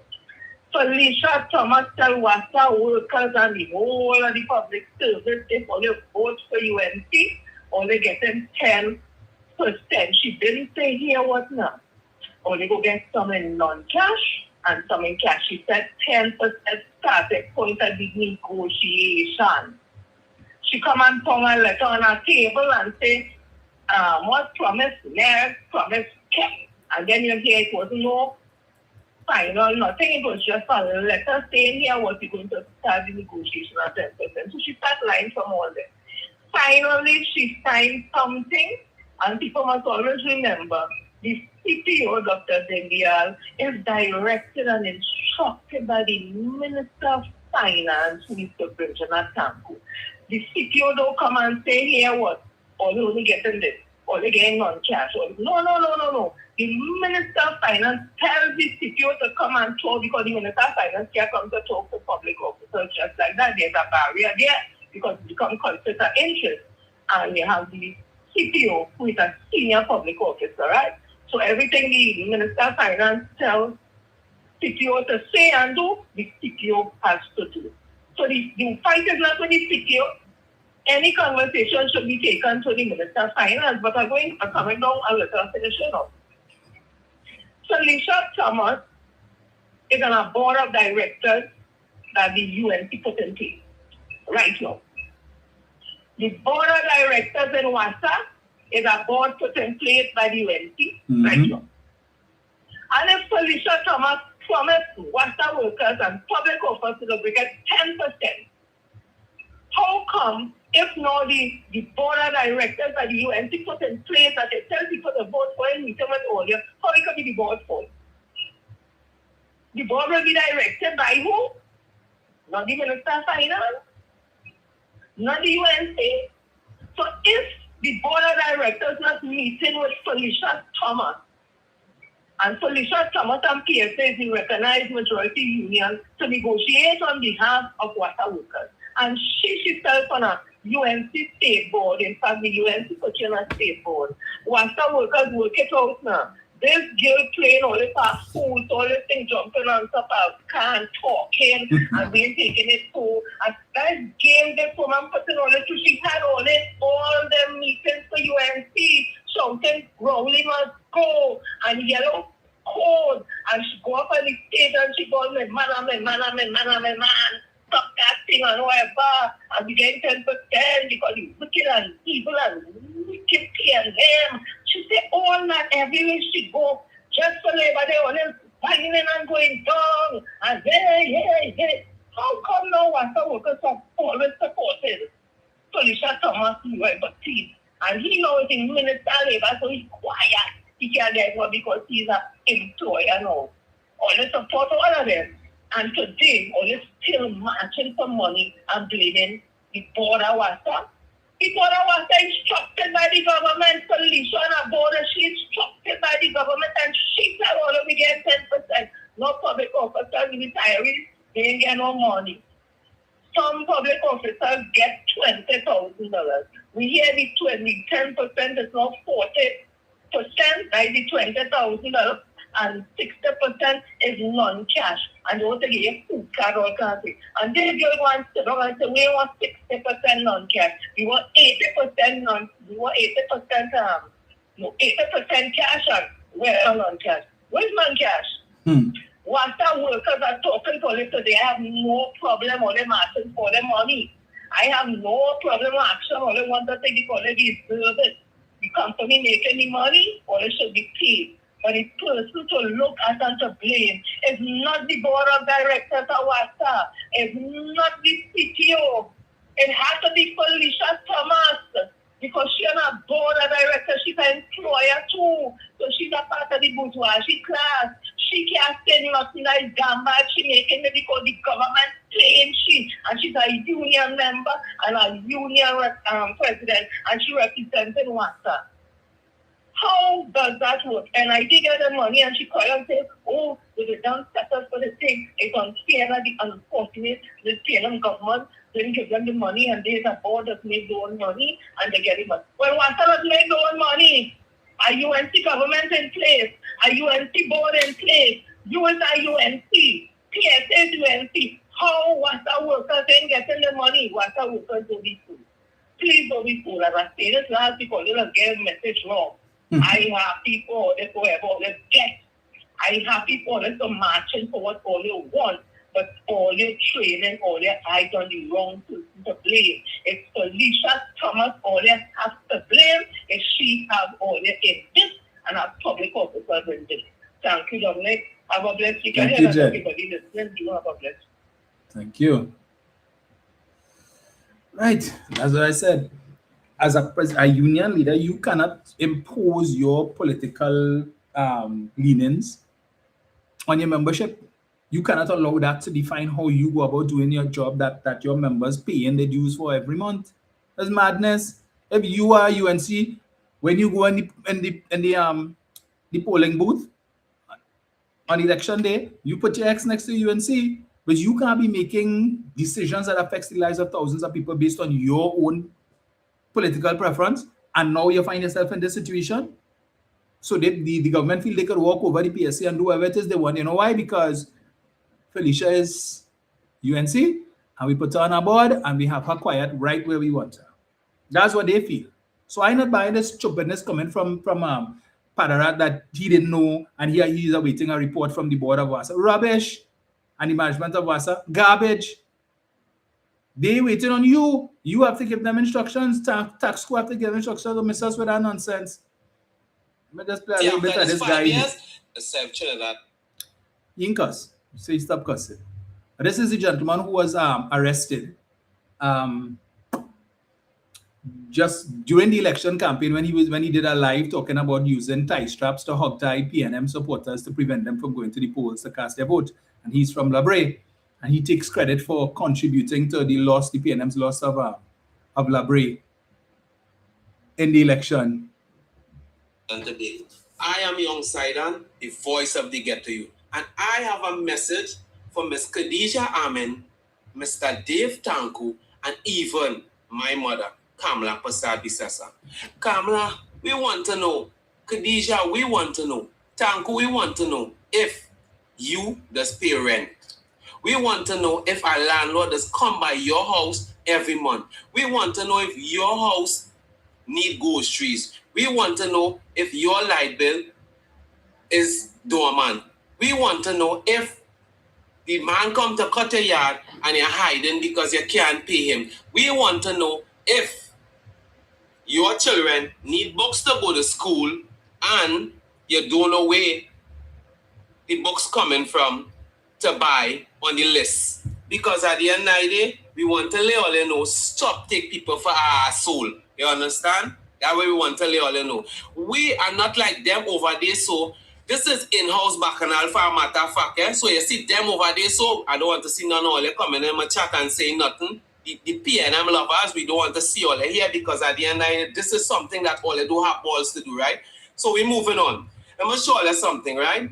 It's another Friday that the people them don't have no money. You understand? And we fed up all this shit. And let me show you something. This is why I do vex with Jason De Silva and all them other TikTokers who go on against. You know why? Because at the end of the day, this is something that all you do understand. But let me let all you know, Miss Khadija Amin. Let me let you know and let me let Kamla know.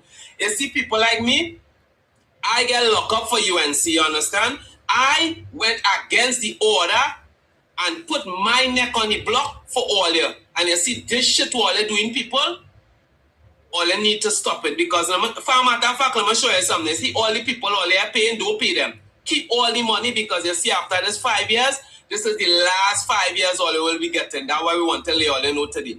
This is the last 5 years. All you want to take the youth for cacao, we'll show you how much cacao we is. You understand? Because I'm going to show you something, right? And for all the foolish people, my pocket full of money, yeah, what? My wallet full of money. So me hungry. But what I'm showing you is this.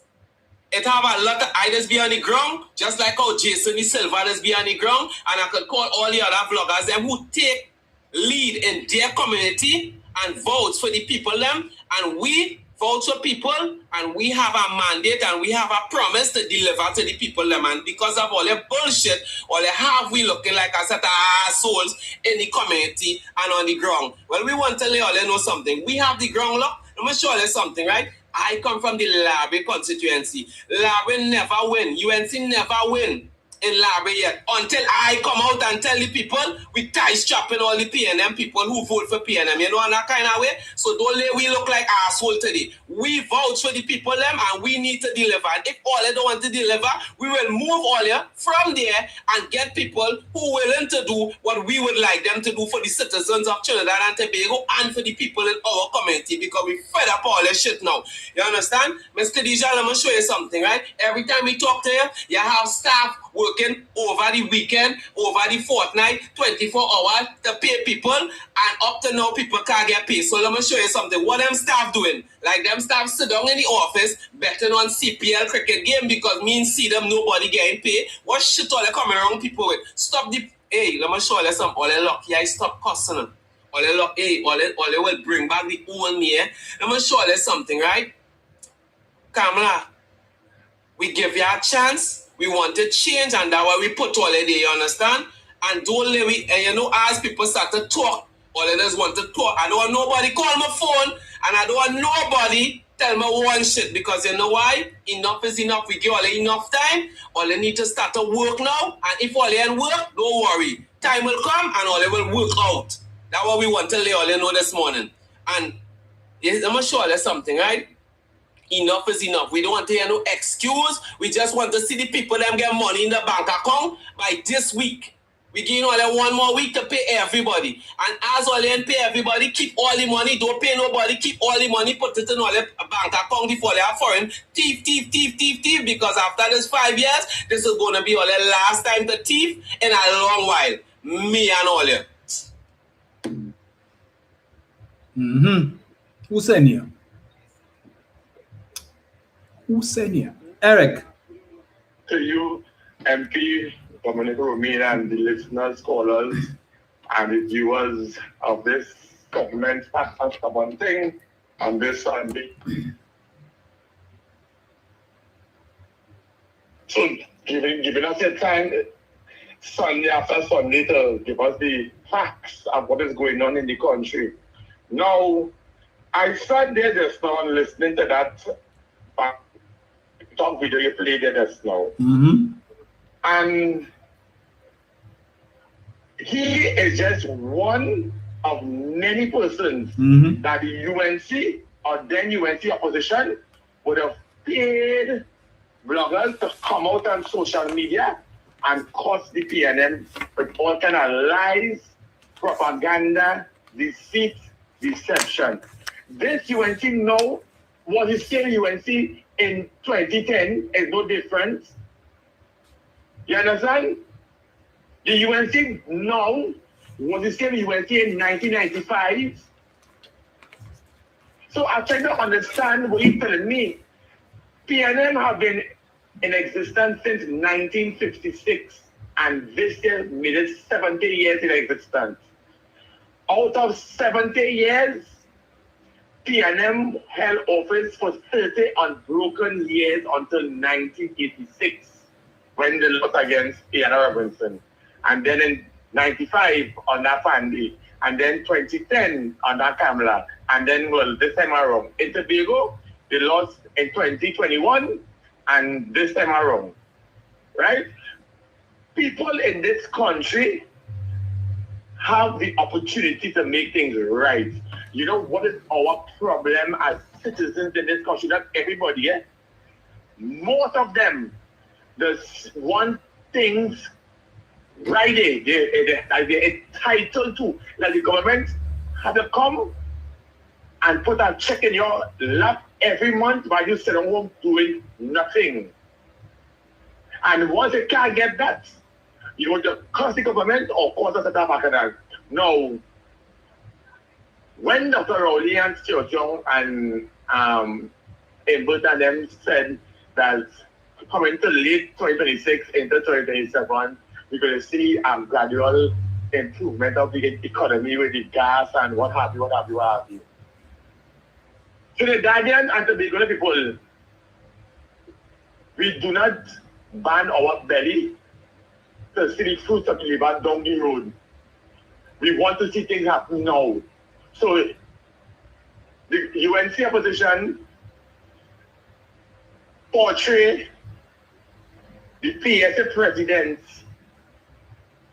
who, well, I don't know since when all the trade unionists become political. Let me correct that. It started in 2010 when Aaron McLeod, trade union leader Aaron McLeod in 2010, aligned himself with the then People's Partnership. David Abdullah aligned himself with the People's Partnership. Makanda Daga aligned himself with the People's Partnership thing, right? So the UNC this time around sees an opportunity to buy out all the trade unions in this country, especially the Public Servants, the Public Service Association president. So right now, it has no voices for the working class in this country to represent people on their behalf, because every one of them is in bed with the present administration. And the present administration sees that as an opportunity to punish the citizens of this country in the way they operate today. So that young fellow who talking there, them so it is cause of what is going on in the country today. That one, the one in Grandy, who went to Grandy, they make a start bacchanal last year, and now today you're doing a whole 360. Right? It has others. The first person that talk out was Jason De Silva. He was one of them. All of them who was championing the cause and making and what the thing. The same now after 16 months, what is going on? You understand?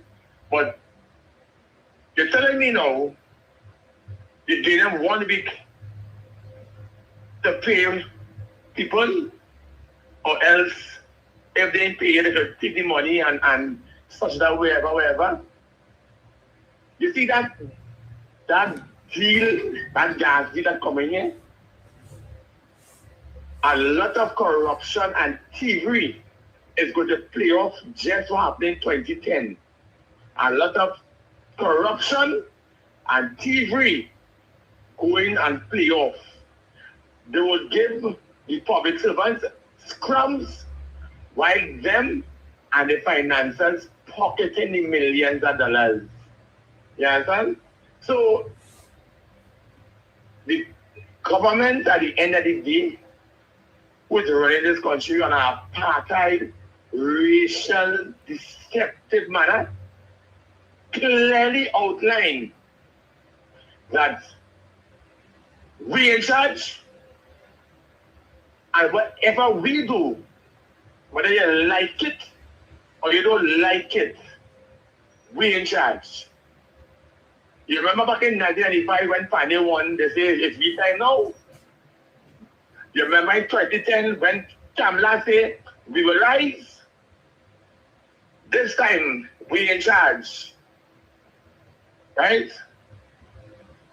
And next thing I'm observing are the pattern, because you know every day is a bacchanal in this country under this government. Every Monday morning, every Monday, the 7 days of the week is always some step corruption, bacchanal, this, that, the other. So 60 months after, all they cannot get all they have together, but we expect if they have no vision or no plan for our country. All they ruined the office, fooling the people, give them a pie in the sky dream that never materialized. And that 10% that this dotage girl who trying to make it look as if you owe your support, you're defending the public servants and worker workers and blah, blah, blah. You are unstable. So are you in bed with the employer and the employee at the same time? You can't be eating Lakatan and Gamisha at the same time. It's either you choose one or the other. You understand? So you want to come and say you defend it, and you want to say and the workers and the come on, Felicia, we don't see through you. You already sidelined your subordinates under your jurisdiction. Right? sad be our portion in this country. It is a trying time. It is a turbulence that is already taking the heart of this nation right now, because people rejoicing and say, oh yes, we get oil and gas, all well and good. All well and good. Come out to the media as a prime minister and a minister of energy and whoever case may be, and let this population know, well, we have X, Y, and Z, and as a result, this is our shares, and and so, and enlighten the people now. No, you ain't doing that. You're hiding behind social media, preferably X, and have people around you, because you cannot use X. You cannot use X social media platform. You have people around you typing them sort of foolishness on social media and having you look bad. You understand? But with that being said and done, this AI thing that they want to build, now we're already staying in the place with the water shortage and what have you. So, MP, I want to know if you're telling me or you don't have restrictions on water, where some communities don't really get water, or if they do get probably once or probably twice or wherever, or none. And you want to come and construct an AI center in Golconda. Where you get any water to construct that AI center? If it has shortage situation in the country. You see, these people just constantly come in the public's domain and just blatantly fooling you right through. We don't see through all you clearly already. People in this country don't realize what grave mistake we make in putting on the day. Or they didn't see what happened in 2010 to 15 and already decided to give these people a second mandate. And look what is going on after 16 months. Look what is going on after 16 months. So if that is 16 months, we have 44 months again with these people. Could we enjoy 44 months of the people again? 44 months is a long time. But as I say, it's sad, but the people in this country, they deserve the government they voted for because they wanted change.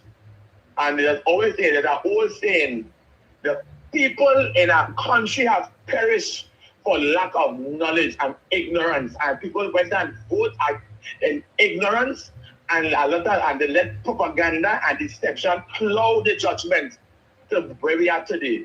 MP, good program as usual. Lots of listening. Thank you, sir. Right. So before I leave, let me just touch on this comment I see Bachelor put here. Less mothers are crying for their sons. Why are you PNM supporters not happy that there is less murders and crime? Where did that come out from? Where did that come out from?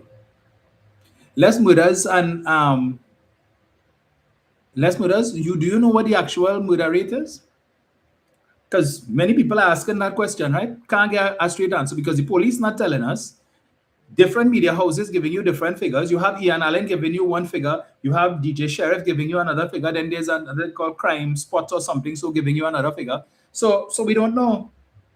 So for you to come and say, then the other day we had the Deputy Commissioner of Police tell us, well, it's about 7 murders less or 4 murders less than where it was last year. And that is a phenomenal achievement or something. So really? Less mothers crying for their sons. You know why that is? Because, as I've said before, your government round up all the usual suspects and have them detained under PDOs without charge. Okay? The SOE has 1 more month left. It will come to an end on the 17th of September. And it appears, well, as I said, the government cannot get an extension because the only extension they can seek at that point is for 6 months and they will not get the support of the opposition. So they kept in at 30 police posts and now they're trying to figure out, well, we put down 3, where to put the rest? And it will depend on the police assessment of where you need it and all of that. And it was the dumb thing about the police post that you put in the Etihad, Savannah, and you get a few people who supporting UNC to come and say, yes, we're so happy because we're feeling safer now. Really? Really? You know, I don't know if you're aware, Bachelor, where Etihad Grounds is. But between Eddie Hart grounds is between two police stations. The Tunapuna police station on the main road and the Aruka police station. If you're strong enough and you pelt a stone from the Aruka police station, it can probably reach by Eddie Hart ground. That's to tell you how close it is. But you come to put a police post in Eddie Hart grounds, I'll probably have what, 2 police officers and one soldier, because I saw the inside, some pictures of the inside of what it looks like. They have a desk, right? A kind of L-shape something, and you walk in the door. They have 1 chair behind the desk, 2 chairs against a wall, and 2 other chairs inside. And that's it. And they have a TV on the wall, a shower, and a toilet on the inside there. So what, the soldier just going to come and sit down there with the guns, the one police officer probably behind the desk, and everybody rock back watching TV in an air-conditioned post? Doing what?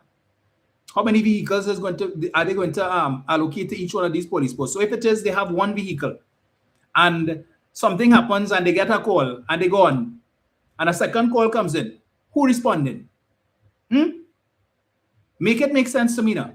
Aruka police station right there, Tunapuna police station right down the road there, but you put a police post smack dab in the middle, and people say, oh, I feel so much safer because of a police post in Eddie Hart grounds. Really? The way these criminals operate, they will come right in with the police post right there, and they'll probably rob a man right in the back of the police post. How many persons have gotten murdered outside police stations in Belmont, by Picton Street, right, Besson Street there? Man get killed right outside there, right? Which would have resulted in the PNM calling the state of emergency in December of 2024 as a result of that killing that took place right outside Besson Street. And there was supposed to be reprisal killings and so on. A man, a criminal charged, went to the police station in Belmont to sign the book. And as soon as he walk outside the police station, a car pull up and gun him down right outside the police station in Belmont. So if these guys don't killing people in front of a police station and not afraid, you really feel that police post going and make a difference? Really? Make it make sense to me now. How much money was spent for these police posts? We don't know. We're going to get it in a subsequent announcement. But we see in Rockhard cement truck pull up, bring in the concrete to lay the foundation. What was the process for that? What was the procurement process used for that? Who are the suppliers of these police posts? What was the procurement process used for that? We don't know. And you all don't care. But when the PNM was in office, everything was procurement. The PNM got the procurement legislation. Right? They take out this and they make this exempt and all of that. And they got it. And the legislation watered down. 15 and a half months now, the UNC in office. They've come to the parliament with all manner of dotish legislation. Legislation to take away your young pension. Legislation to repeal the revenue authority. Legislation to increase traffic fines. But up to now, they have not come with any amendments to fix the mischief that they claim the PNM would have engaged in with respect to the Procurement Act. All the things that they watered down, they say the PNM watered down. They have done absolutely nothing. And for the past 15 and a half months, have been engaging in procurement using the same legislation that they say the PNM watered down and got it. Tell me if they're really serious about procurement. You know why? Because they realized they could thief under the current legislation that was so terrible when they were in opposition. And that is all they intend to do. Right? So all these projects that we see taking place, and we don't know nothing about no procurement, we saw no advertisement or anything. That is just a thief. They have to repay all the money that was spent for the election. They have to get money for the general election of 2030. They need money for local government election 2027, because they know right now it ain't looking good, It ain't looking good at all. So they need to spend some money for local government elections. So we need to come up with creative ways. We ain't touching that procurement legislation anytime soon. Money had to pass, because that's the only way they could win that local government election. So who are they really fooling? So come and tell me about, wait until the SOE finish, and all the usual suspects who they currently have locked up, the 400 or 500 of them under PDOs, wait until SOE finish and they let them out. Then you will see where barley grows. I see Eric calling back. Eric, I'll give you 2 minutes. You what? Police post in Tacarigua.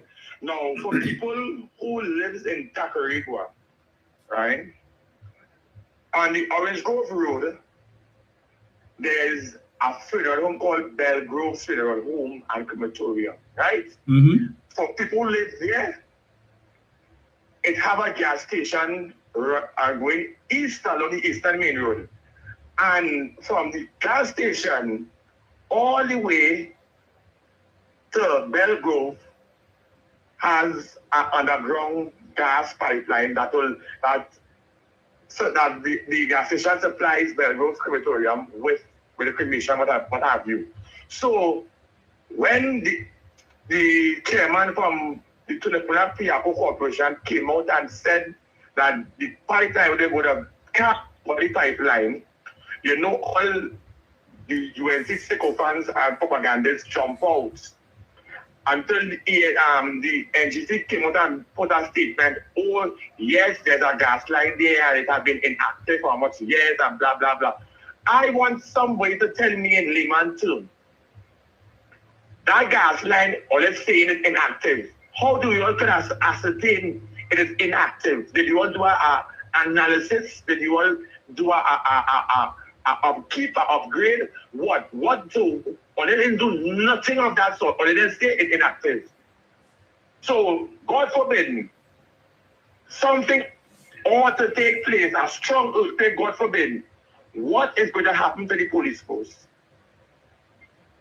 Did they say that? But no. All they see, MP, all of this is just politics because all they didn't want to build the pavilion that the money was already allocated for, or they thief all that money, and instead of building the pavilion, or look about drop a police post in. Nobody's against the police post, but just what you rightfully say, said MP, it has 2 police stations, Aruka and Tunapuna. Tunapuna, now, for people who don't know the districts, Tunapuna covers the entire area Savannah and part of Orange Grove Savannah. Right? And going eastward, the next Savannah going eastward is Aruka. So jump high, jump low. What they tell them about? They say MP is all about politics, and they say there's a PNM area, there's whole rallies and things. Let me do that so they're going to have no reason to have no event day, more or less. And is that, and they are going to be today for years. Anyway, MP, good program. Thank you. Right, that's this last one. The police and the courts said to Balize House to show proof of income, etc. The UNC have no jurisdiction over the police and courts, so why you are blaming the UNC for Balize House drama? First of all, there is no Balize House drama, all right? First of all. And secondly, it was the Attorney General who caused this investigation to be initiated. Where have you been, Winston? Under a rock? Have you been under a rock? The police don't just wake up just so morning and say, hey, all right, we going and investigate Balize House. No. You have heard Marvin Gonzalez say on more than one occasion, this investigation was instigated by the Attorney General. He can do that. That is why the government rushed to proclaim the civil asset forfeiture legislation so that they could use it to come after the PNM. The same legislation that they did not want to support when the PNM brought it to Parliament, because they said the PNM would use it to go after UNC politicians, UNC financiers, and UNC supporters. It wasn't proclaimed, but they proclaimed it just a couple of weeks ago so that they could use it now to come after the PNM. It was the AG that initiated that. So miss me with this nonsense about the police and about the courts and the government have no control over the courts and over the police. What foolishness is talking about? Alexander, didn't you hear Dwayne Gibbs? Guevara, or Alexander referred to himself as he is the direct manager, line manager for Mr. Guevara. How you feel Guevara got there? It was the UNC. They selected his name from the list that was sent. Yes, we supported him, but at the end of the day, they had the votes to make him commissioner of police anyway. So nonsense, you tell them about the police, they have no control. Miss me with that nonsense, eh? Miss me with that. You ought to know better.